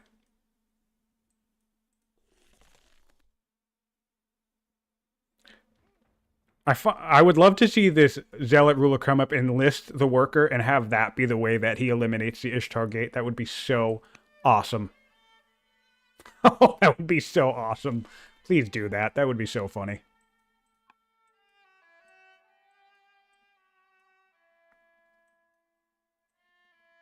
All right, we have some conscripts, upgraded conscripts in the fight for Assyria as well. And back to Carthage. 4 turns on chain drive for the Carthaginians. More mangonels coming online. How far can these mangonels get? That's pretty good.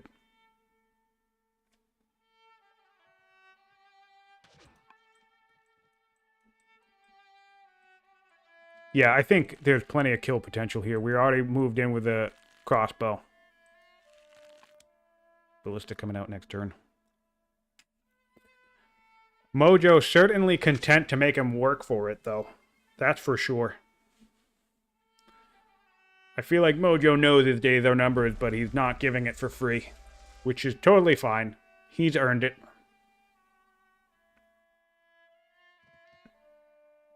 Nice, I like the distance on that, and we have another enlist.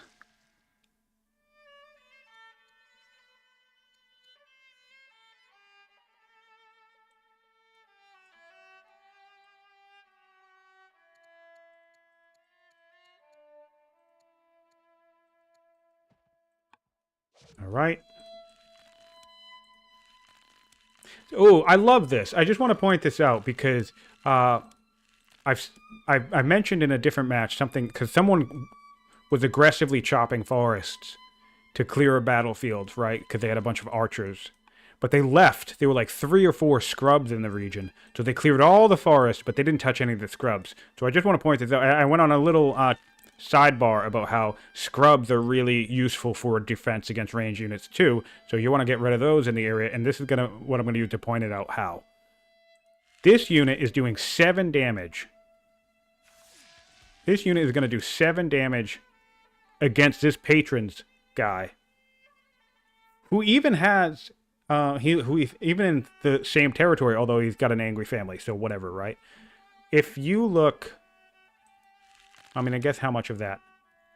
Some of that's from angry family, I guess. No, because a Dasi territory is going to even it out, right? So, okay, yeah. So this still is accurate. All right, so basically, these guys are almost the same in terms of combat bonus. I think there's an extra 5% for the crossbow. And you're looking at a difference of 3 damage. Almost entirely just because it's on scrub. So be mindful of that. Sorry, I should get back to wherever the hell the battle is.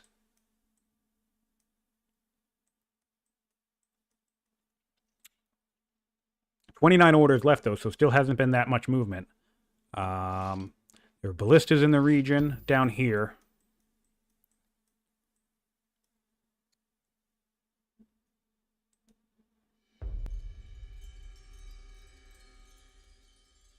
Still no assassination. Yeah, and I think there's no real reason also not to just launch some shit at this city as well. Just start tidal waving over your opponent.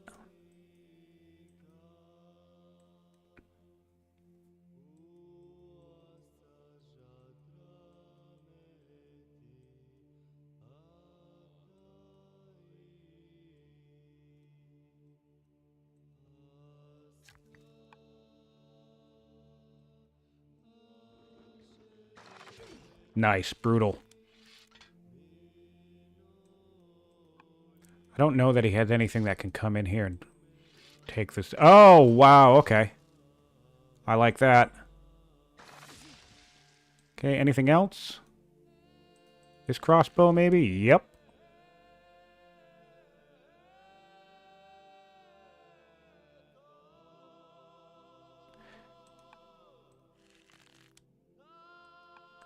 Okay. This crossbow could kill something.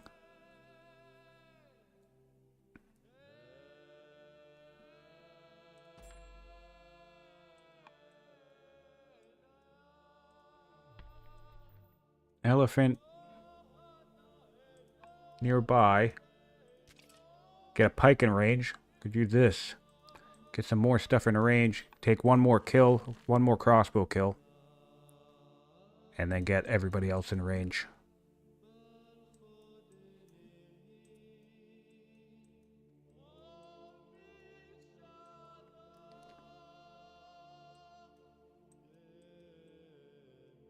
Still building mangonels. Still plenty of build queues left to work through. Oh.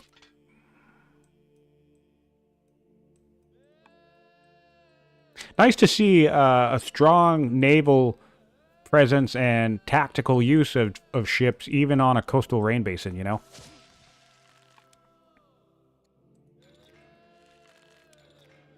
Wow.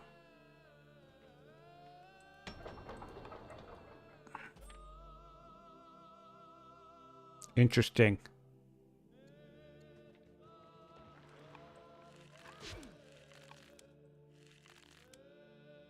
Okay, that doesn't really block anything, but still I like the aggressive posturing of the 4th strength elite skirmisher.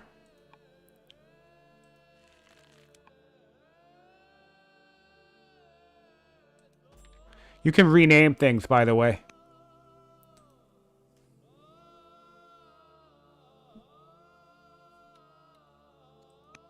I can't rename them, though.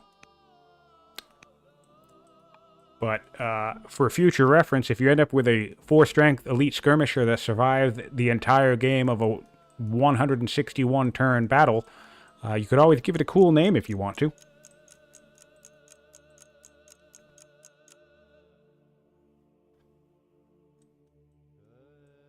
Okay, got a ballista closer to the battlefield, moved our pike closer to the center, and looks like we attacked something, so we're just going to lose a mangonel up here. Alright, no big deal, whatever. Alright, we now have the ability to build pikes if we want them at Assyria. Where is our zealot ruler? He's the general of a mangonel. He's the general of this mangonel. Alright, Ballista takes a crossbow kill.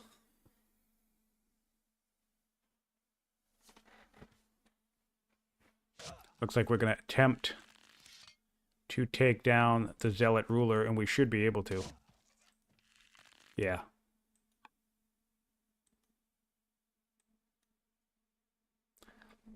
Let's see if she will die. Oh, killed with a conscript. Ooh, she's now unavailable. That tells me something might have happened. That tells me something might have happened. That's weird. Oh, maybe it's because she just was knocked off for that turn. Interesting. Interesting, interesting. I'm going to keep an eye on that.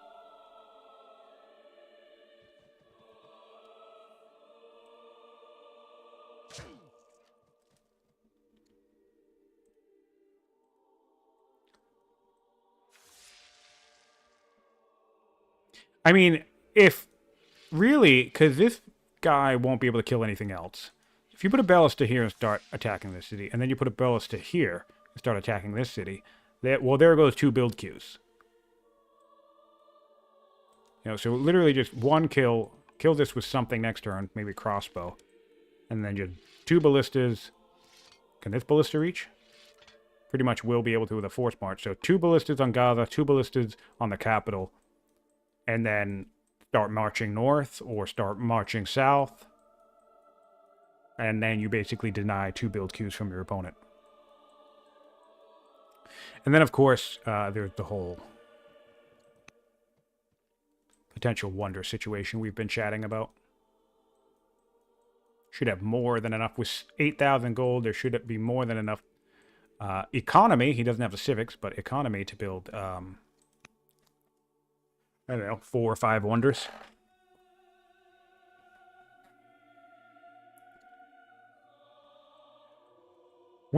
Just to be clear here, though, this is an Assyrian empire that has all 4 of its cities legendary at this point. All 4 of its opening cities legendary. That's wild. 4 legendary cities in Assyria.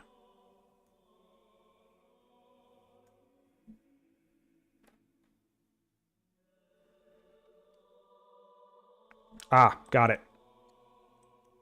Unavailable is always assigned to a general, so they don't immediately get assigned to somebody on the turn that they are killed. Makes sense. Love to see it. Good balance. Good,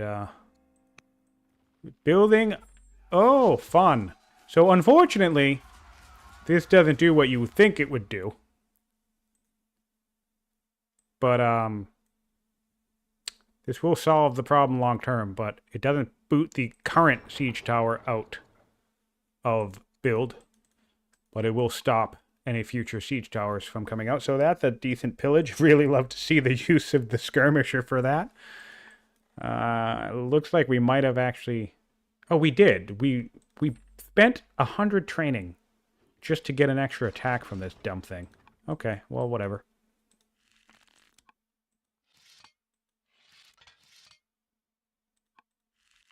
Alright, this should be dead. This turn.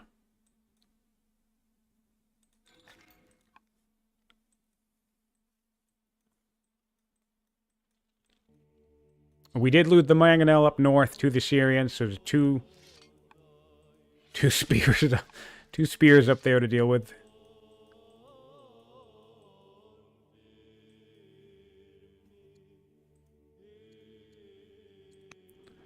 All right, Carthage. Yeah, there we go. That's what I want to see. Okay, so now, how many turns would it take to kill this thing?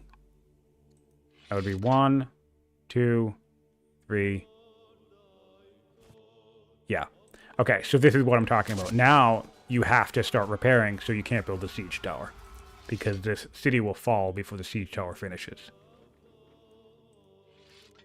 And this is why I don't think he should have burned this thing. He should have just pillaged and saved the cooldown, because he could have force marched and done way more damage rather than the 1 damage he did with this thing. But whatever, still nice, strong spot to be in. Anything else nearby? A mangonel. Moving up, doing some damage on this as well.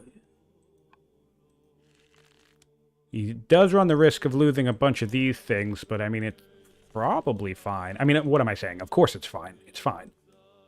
But he can kill some stuff before it dies. There is a siege tower up here, though. So getting some elephants nearby would be nice.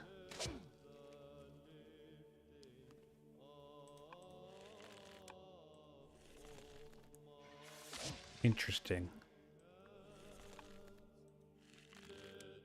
Not sure how I feel about moving the longbow off of a scrub tile out into the open when you could have just stood there, fired, and killed the same thing without spending the extra movement. Okay. Coming up here to kill. You have anything in range that can actually make that kill? Doesn't look like it. Do we still have a horse anywhere? Let's ask. Let's find out. No, we don't. Just 2 turreted elephants on the map. That's funny. And just to point out how ridiculous that is, there's 2 turreted elephants on the map, right? Right now.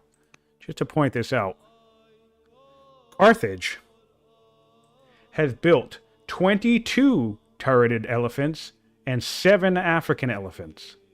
So nearly 30 units, and there's only 2 remaining on the map currently. So just to emphasize this again. Oh, man. Carthage has built 127 units and Mojo has built 105. Carthage has lost 124 units and Mojo has lost 117. That is insane. This has to be...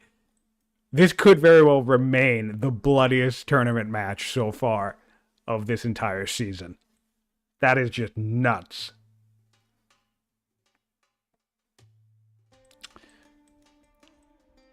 Yeah, we're making some slight progress moving forward with the central stuff, but not as much as we'd probably like to see. We're curious what... I mean, wow, man, this movement, these pikes... I'm sorry, these crossbows can make it pretty far. We'll see. We'll take a look over to see what the training situation is this year, to see how much force marching we can do. We can do 3 force marches. So, yeah. This stuff can die next turn, I think, with 3 force marches. Do ballista. Do ballista. And crossbow, maybe? Something.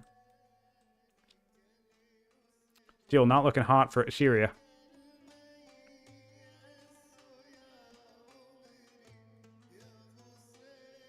Getting stirrups now. That'll be pretty decent. Unlimbering in the center of the city. Basically now there's a mangonel in nearly every city except in 3 out of 5 cities.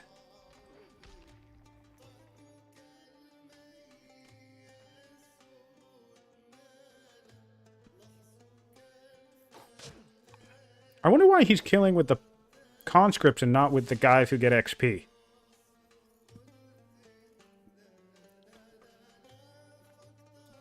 A little bit nitpicking, but still.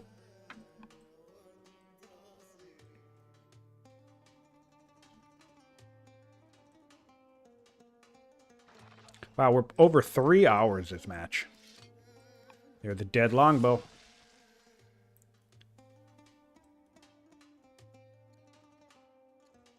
Killed 2 units this turn. I will be curious if Auro is just going to attempt to take the capital and try to call that a victory.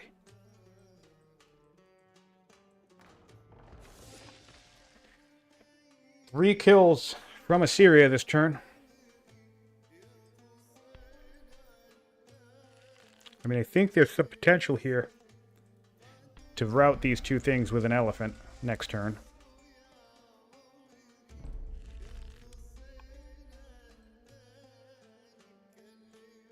What are we seeing? from Carthage. Chain drive in 3 turns.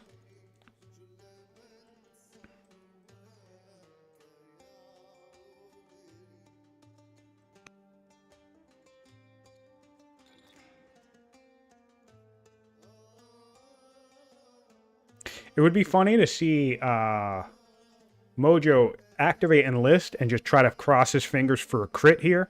Because if he crits this Mangonel, he would be able to enlist it. And the nice thing about the enlist is it lasts a couple of turns. Oh! Oh, he did do that! Oh! Yes! Mojo, you are the man! That was so satisfying. Okay. That was awesome. Yeah, because it lasts a couple of turns, so if you didn't get it this turn, then...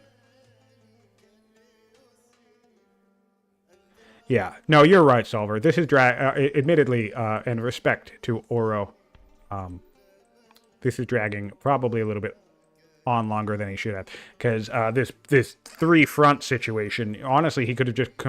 Even if he was going to take his time, right? He could have concentrated all of his forces on any singular direction and then just go all in at once. And I don't think anything Mojo would have been able to do to stop it. Really, I think backing off from this front when there were still like half a dozen units up here was a mistake. He should have come in, cleared out everything out. And then just kept going, I guess.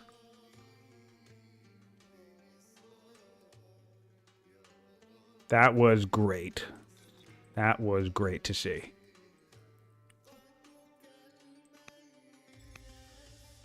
All right, back to Carthage. Carthage can see pretty much everything he needs to see right now. 2 pikes in Assyria. Not going to be nice news for the last of the Stompy boys. Still only 2 left on the map, but I believe 1 coming out next turn, yeah. So... God, this is frustrating. We're still going to get a 2-turn crossbow out of this city.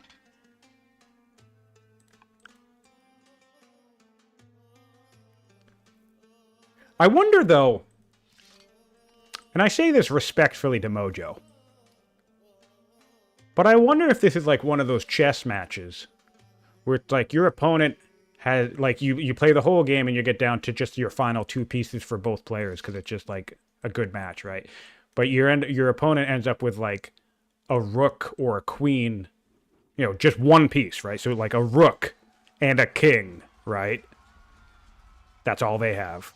And then you have just the king, right? And it feels like is this one of those situations where you're the person with just the king on the field and you're saying, well, you haven't put me in checkmate yet, and you just actually make your opponent go through like the 6 or 7 turns it's actually going to take to put you in checkmate? Is that a thing? I wonder. I mean, certainly I don't think anyone should surrender if they don't, you know, if they want to keep playing out the game and think they have a shot of winning. But I mean, well, I'm not trying to suggest that, but I wonder if there's a sportsmanship thing to just being like, all right, well, you got it.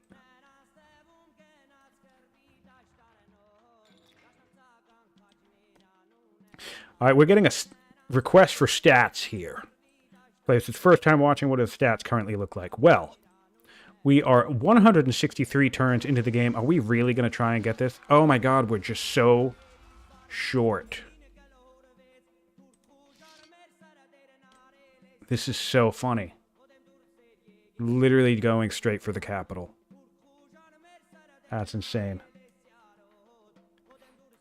Right. Well, so that's my question, Fluffy. If that statement is true, if Mojo, if the statement, I can't imagine Mojo thinks winning is possible at this point.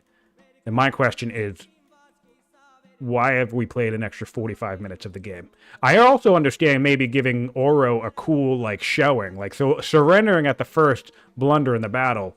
Okay. But, allowing your opponent to come in and, like, get a couple of cool shots. You know, I think that's also sportsman-like, rather than just being, oh, well, you win. And also for the viewers, he gives us the ability to watch some cool shit go down. But I also wonder if there's a point where it's like, okay, well, you won. But anyway, to the question for the player stats. Well, I guess I'll do a quick rundown. Order economy still favors Assyria at this point. 57 to 46, so that's pretty much the only weakness of the Carthaginian army at this point. Science is well in Carthage's favor. Mojo science has dropped significantly and also just hasn't been up where it needs to be. The power graph is basically, they had a massive fight. Really impressive showing from Mojo, but Mojo got into a big battle and just basically got himself killed and has been limping on ever since. But of course, as we look here, Mojo's still doing what Mojo does and kills more of Carthage's shit than Carthage can kill of Mojo's shit. Sorry, yeah, so... That's a good point. We wouldn't have seen the awesome crit and list if there was an early resignation. Yeah, no, and I just want to be very clear. I'm not saying that I think Mojo should surrender. But it's just an interesting question to me. Yeah, so that seems like the bulk of Carthage's turn here.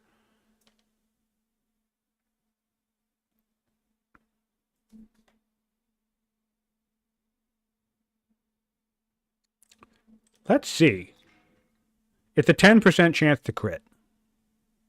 So if you got yourself fully stacked with, zealots don't like wisdom, so they start at a deficit. But if you could get yourself a 50% crit on a zealot, that would be a fun time. Mojo's. I think Mojo's done. I think we're basically seeing the fall of the Assyrian Empire in this match.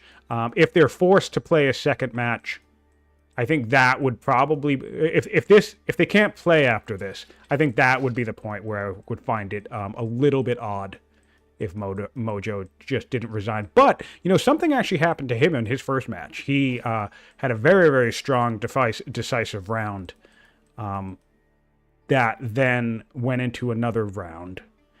And then I actually thought that was going to be over much quicker than it was. And then I ended up tuning in to like 2 hours worth of that match where his opponent Fiddler took forever to get killed off. So, anything can happen. In fairness, anything can happen. So I don't blame Mojo for sticking it out.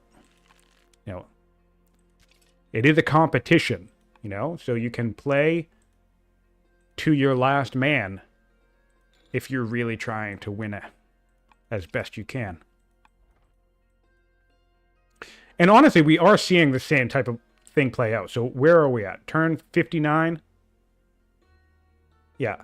So in the last 5 turns, Carthage has actually lost significantly more units in power than Assyria has. So in theory, if this trend were to hold indefinitely, it would be the same situations that we've seen back here, where Carthage just loses more units and Assyria gets stronger and stronger. So given that trend here of the game, that could be another reason why Mojo's saying, hey, you know what, screw it. Beat me. Like, it's your job to actually beat me, because so far you haven't beaten me. And he's certainly a terrifying opponent. This is, for those watching, just to be clear, this is a upper bracket match. Both of these players won their first game. So this is only their second game of the tournament, which means whoever loses this match will be going into the elimination bracket, and I have to suspect whichever player ends up in the elimination bracket is going to do very well down there. I have to imagine that they will clean up and at least get a few more wins before exiting the tournament, if they do at all. Certainly you can survive the whole way through the elimination bracket and make your all the way to the tournament finals and become the champion of the tournament even after suffering a loss. They'll be curious to see their journeys across the tournament. And yes, I agree. Auro will be a terrifying opponent once he gets more multiplayer duels under his belt. He's played a very, very good game against a very skilled opponent here. I think, unfortunately, though, his little salvo force in the capital might actually be dead. Oh, man, it might actually be dead. Look, Assyria actually went up. Mojo actually has gone up. Oh, my good God. All right, we're back to Carthage. Let's see it. What do we got? Oh, man. This is a nightmare. Yes, and our good Fluffy Bunny, Mohawk's very own Fluffy Bunny, will play whoever is the winner of this match. So I think, however it turns out, he is going to have quite the game on his hand.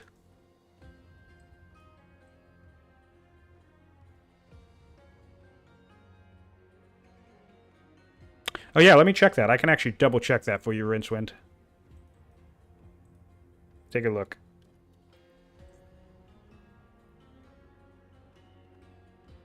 Yes, that's correct. Whoever wins this match will go on to face Fluffy Bunny, and whoever loses this match will go into the elimination, and their opponent will be Rincewind. The panic ability does not work on a zero health city. No, it doesn't, because a zero health city you would just take. Oh, wait, no. No, you can't panic someone out of a city.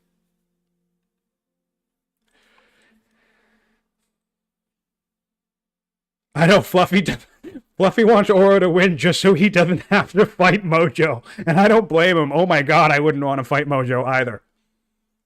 I don't understand. This is the most insane. Literally, Mojo has been behind in power for this entire game, and quite frankly, has been kicking the shit out of Auro in every single fight except for his first two fights. These are the only first two fights Mojo has actually lost until this blunder up here where he got himself pincered. Otherwise, he's just been a nightmare for Auro to deal with. And I honestly think Auro's going to get repelled here. There's too much firepower in the region for Assyria at this point. Yeah, Auro needs to build every wonder in the game right now. And end it. There's 1,100 civics. For the love of God, man. 1,100 civics. Adopt engineering, or don't, whatever, who cares, and build the lighthouse. Oh, that's the other thing. 3 of these are coastal wonders. Build the lighthouse, build the Colossus, build the Chthon, and your opponent can't even ever take them from you. Add in the Apadana. Add in the museum and call it a day. Game over. Game over, Auro. There's nothing your opponent could do. Just build the wonders. I'm gonna lose my mind. I don't want to see anything move of Auro's. I just want to see 5 wonders get built. Points, man, points.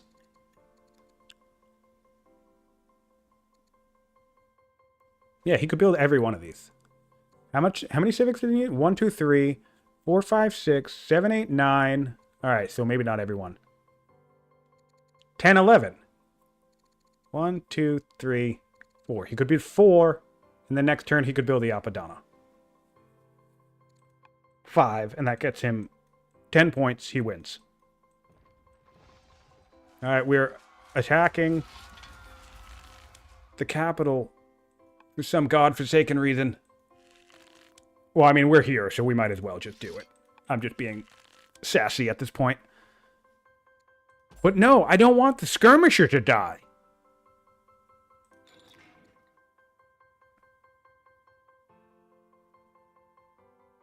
These siege towers are actually going to protect this city. That's funny.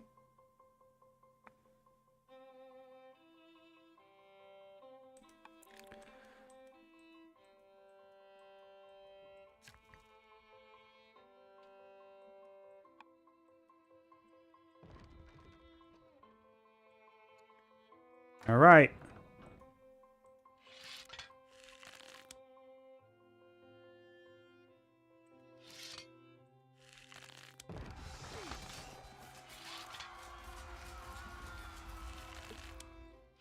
You know, I like this because little known fact. Dear God. Okay, that's fine. Little known fact. Crossbows actually counter siege towers. People don't think that because of the range defense on siege towers, but the range defense on siege towers is only 20%, whereas the melee attack, and siege towers are melee units, is plus 50 attack. So technically, well, not even technically, crossbows actually have a 30% attack strength advantage over siege towers. So fun fact for those who don't know that it's obvious, but yeah, crossbows counter siege towers.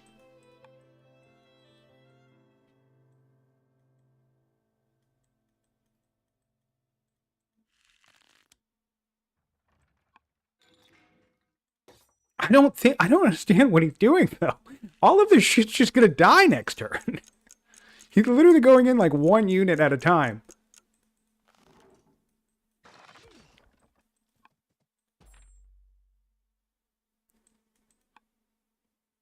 Wild.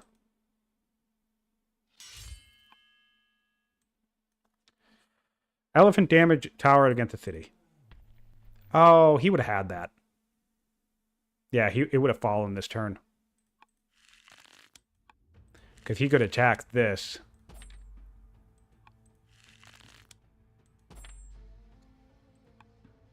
But then he would have been open to an Onager Fire. But I guess he opted to push this instead. But I don't think he had to, really.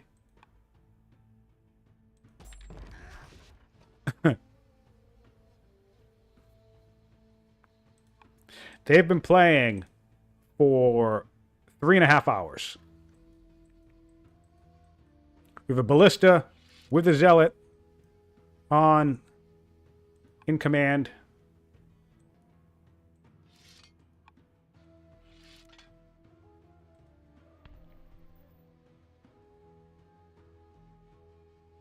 Yes.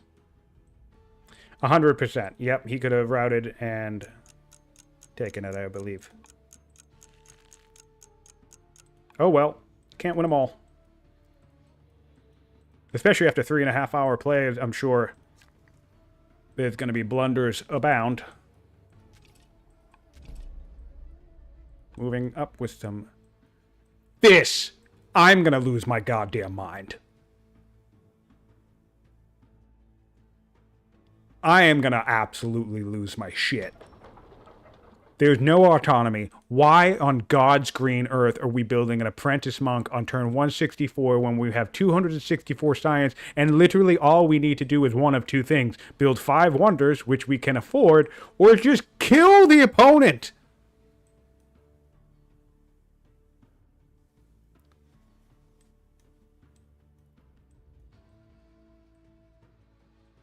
All right, back to Assyria. Let's see the damage we can do. Come on, Mojo. You're still in this. It ain't over until Auro kills you.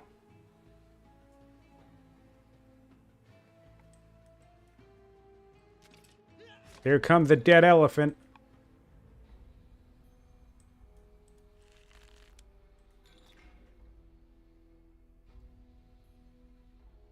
Maybe. The last of the Stompy boys. Almost, maybe. I think there's one more out there somewhere. 3 more out there.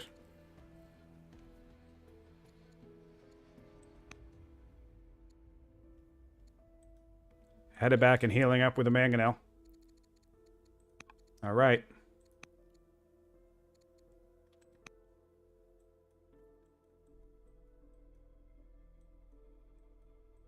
This is crazy, man.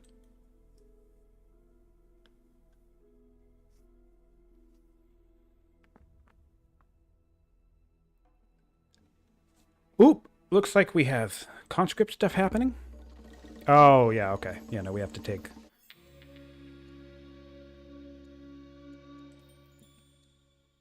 discontent. Or we get some rebels. Another dead elephant, so there's only one elephant left in the field.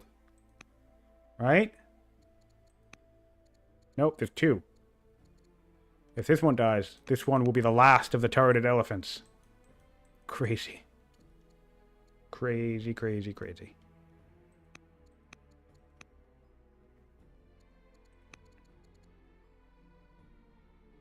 This is insane to me.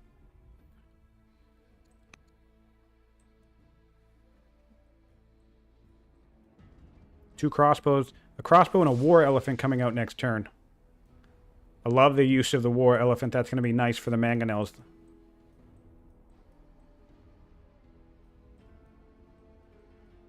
Crazy.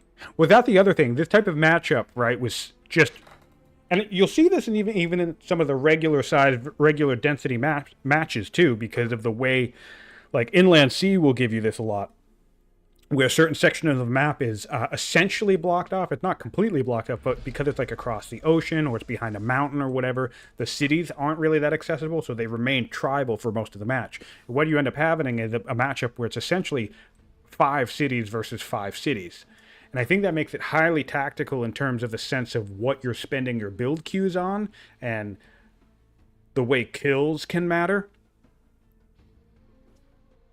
So, I actually think walls here doesn't make any sense. Why would you spend 7 turns on a wall when you could get 3 more crossbows?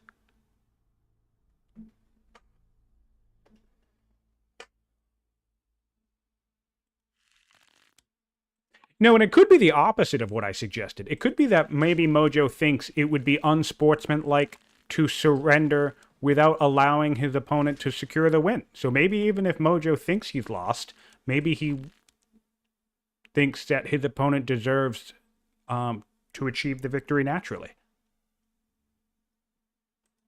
That's also a possibility. This guy could just dip out through the ocean route.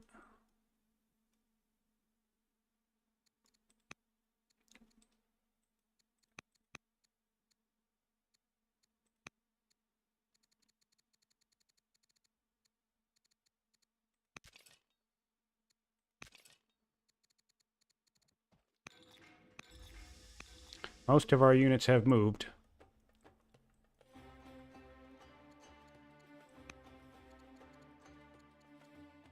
We still have 4 workers. Who the hell's building a granary? This is awesome. Okay.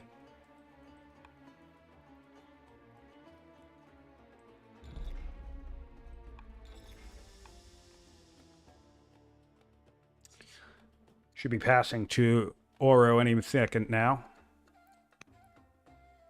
Oh, and he took the rebels. Fascinating. He took the rebels instead of the 2 discontent. Or 1 discontent.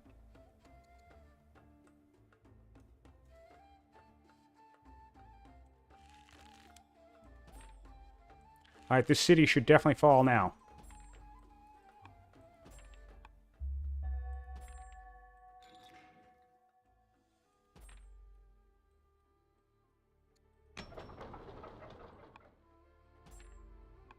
Let's just see it. Doesn't matter if you keep it. Let's just see it. Nice. Nice. Don't attack the city wall with the elephant. Wait till the wall drops. I don't know how you'd get the extra damage there, though.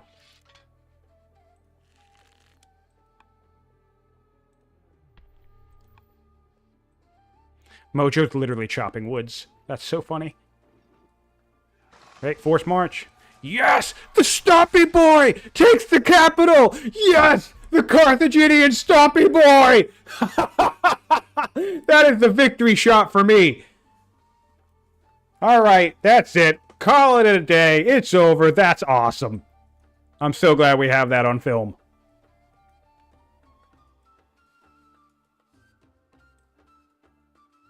Actual fall of a capital in a multiplayer duel with an elephant of all things taking the city. Love it.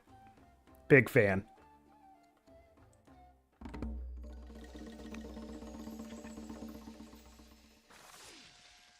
That's awesome. And we enlist to boot. We enlist. A ballista is in the field. That's great. Gonna pan over this chaos here. Let's clear some shit. There we go.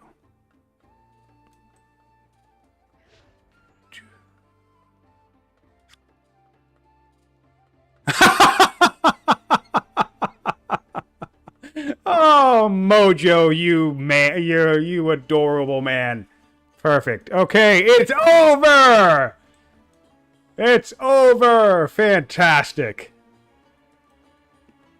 Wow. All right. If you have any questions, toss them in the chat. I'm going to see if these absolute titans would like to stick around for a post-game chat.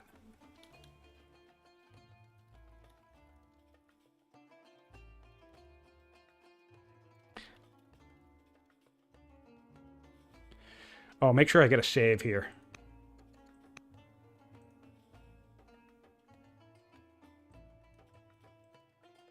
I don't know if that worked.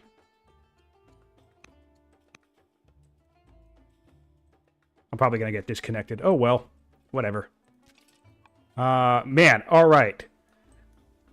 This was an insane game. I want to look at some stats here for you all now. So this is the legacy of this game. Early conflict back in the first half, very first part of the game. Mojo tried to take advantage of an early rush with some axes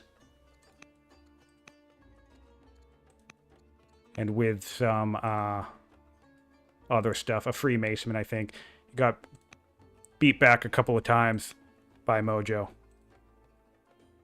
All right, I'm going to give these guys a call first. And we'll get a post-game chat in.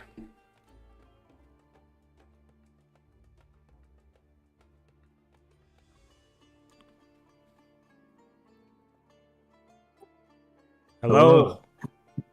Hello, hello. First of all, I just want to say, Auro, congratulations. That was an amazing game, an amazing win. And of course, Mojo, incredible game. I'm practically speechless at how amazing you played. A couple of different times in that game, you were attacking into Carthage or being attacked by Carthage, well, from a weaker position, and both times you won. And that was just incredible to watch. So thank you both for playing, and thank you both for letting us watch. Auro, I'm actually, so you're new to multiplayer, right? Relatively new. I've started playing probably within the last year. Okay, so my first question is to you. After such a long game with such a skilled opponent, what are your takeaways? What do you feel like are some lessons you may have learned from this matchup? Well, first off, I just want to say awesome game to Mojo, very well played. And man, it was like Mojo's consistency was just great, and it was like, I think what I learned, I think I had moments that were really, really good, like really, really good tactical wins and stuff like that, and then big mistakes. And at least on my end, it kind of felt like I would get pretty far along and then I'd have a big mistake. And then Mojo would always be there to take advantage of it, But yeah, I think, I don't know, it's hard. I don't know in terms of learning, but I felt that his game was much more consistent, I guess is what I'm trying to say. Yeah, no, definitely. It was very cool to watch both of you play. It was very cool to watch the ways that Mojo was able to exploit weaknesses. Mojo, this has got to be like a 9-hour game or something like that for you guys, or longer, like over 10. How are you feeling? Is your mic on? I don't know if... Mojo, try saying something in the voice call. Yeah, sure. I was just watching the live video and suddenly had too much voice on my ears. So, yeah, what was the question again? Okay, no, I was just saying after like a 10 or 12-hour session, um, you know, giving it your all, attacking from a weaker position, but still winning fights. Um, how are you feeling after this game? Like, what do you feel like were some of the strengths that you had, and what do you feel like some of the weaknesses? Yeah, it definitely was an epic game, and congrats to Auro for your stamina and endurance. So it was really fun, a really fun game to play. And it was an interesting start already because I was super scared of the division and delayed my initial expansion. I know that's very long ago, so I'm not sure if you still remember it. And so that was the first disadvantage. But yeah, I like to play with Assyria, and we both had our, I think, weaker parts that kept us in the game Hmm. eventually.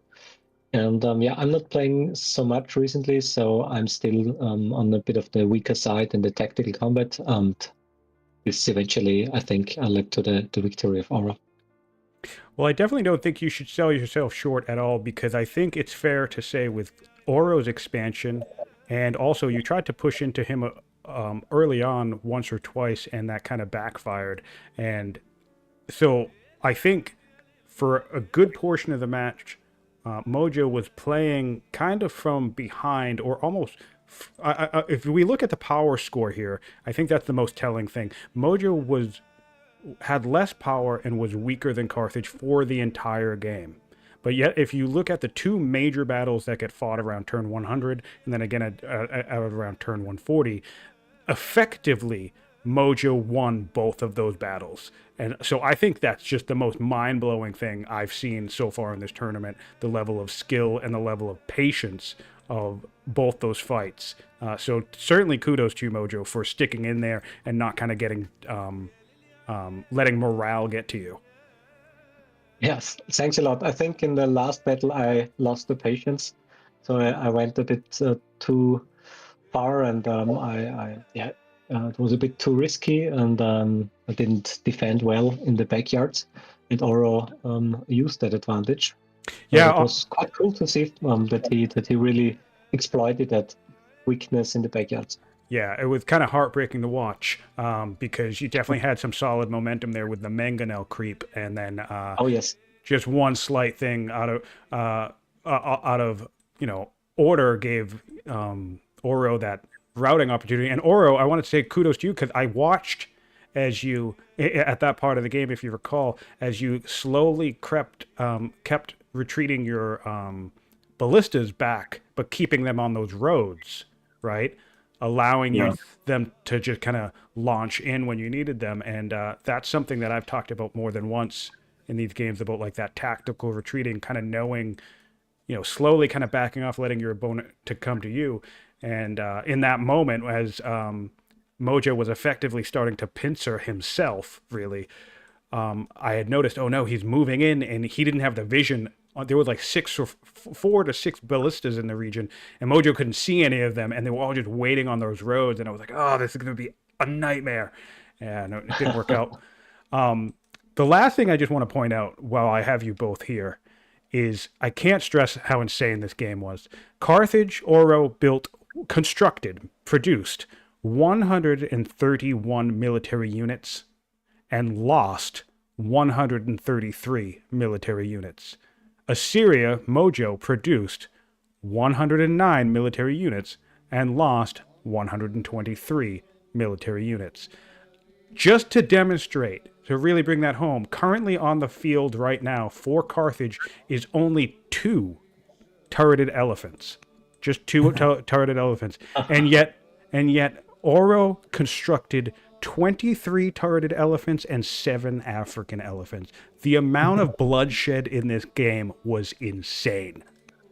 You guys are it titans. almost feels a bit bad. I know. Yeah, I think it was like in the duel style, you kind of think you're not gonna necessarily get to play these longer games with the big battles, and it was so fun to like play a full game with like full development to the end game, and huge battles, and all of that was super fun. Yeah. Yeah, it was absolutely a delight to watch.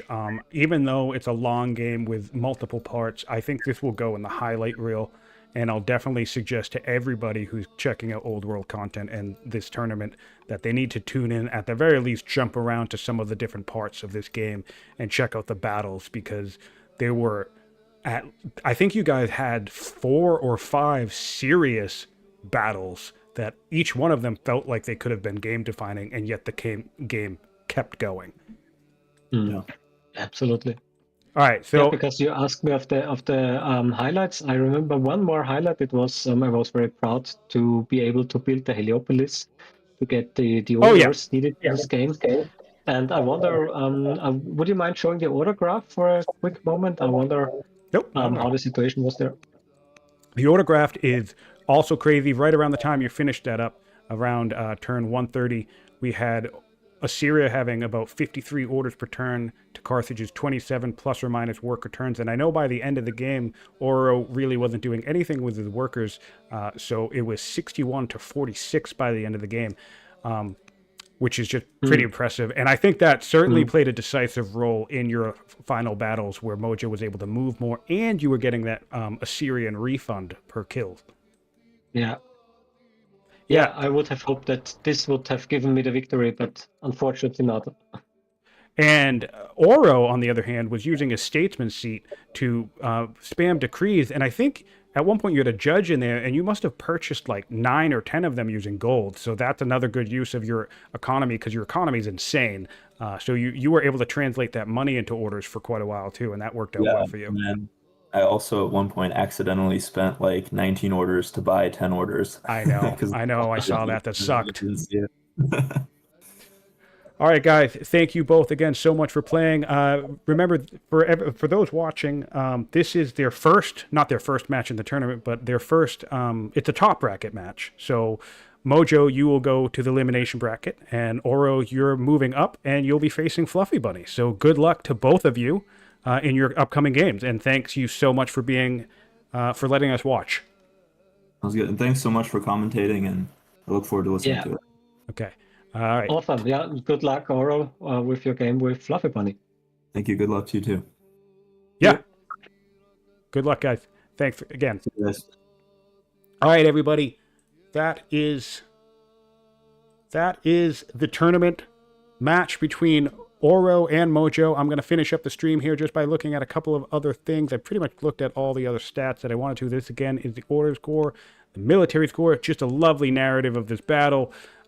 Anything else crazy? How many techs did they get? 45 techs to 39 in this game. So most of the tech tree cleared for both players. Just crazy economies. Yeah, I mean, that's it. There's nothing else left to say. We have an elephant standing in the rubble of the Assyrian capital. Victory has been achieved after several hours. Thank you so much for tuning in live. If you're still with us, we still have over 20 people in the chat.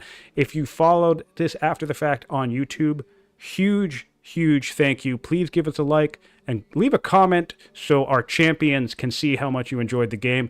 I'm Siontific. This has been the Old World Community Tournament, and please keep watching out for new games in the future.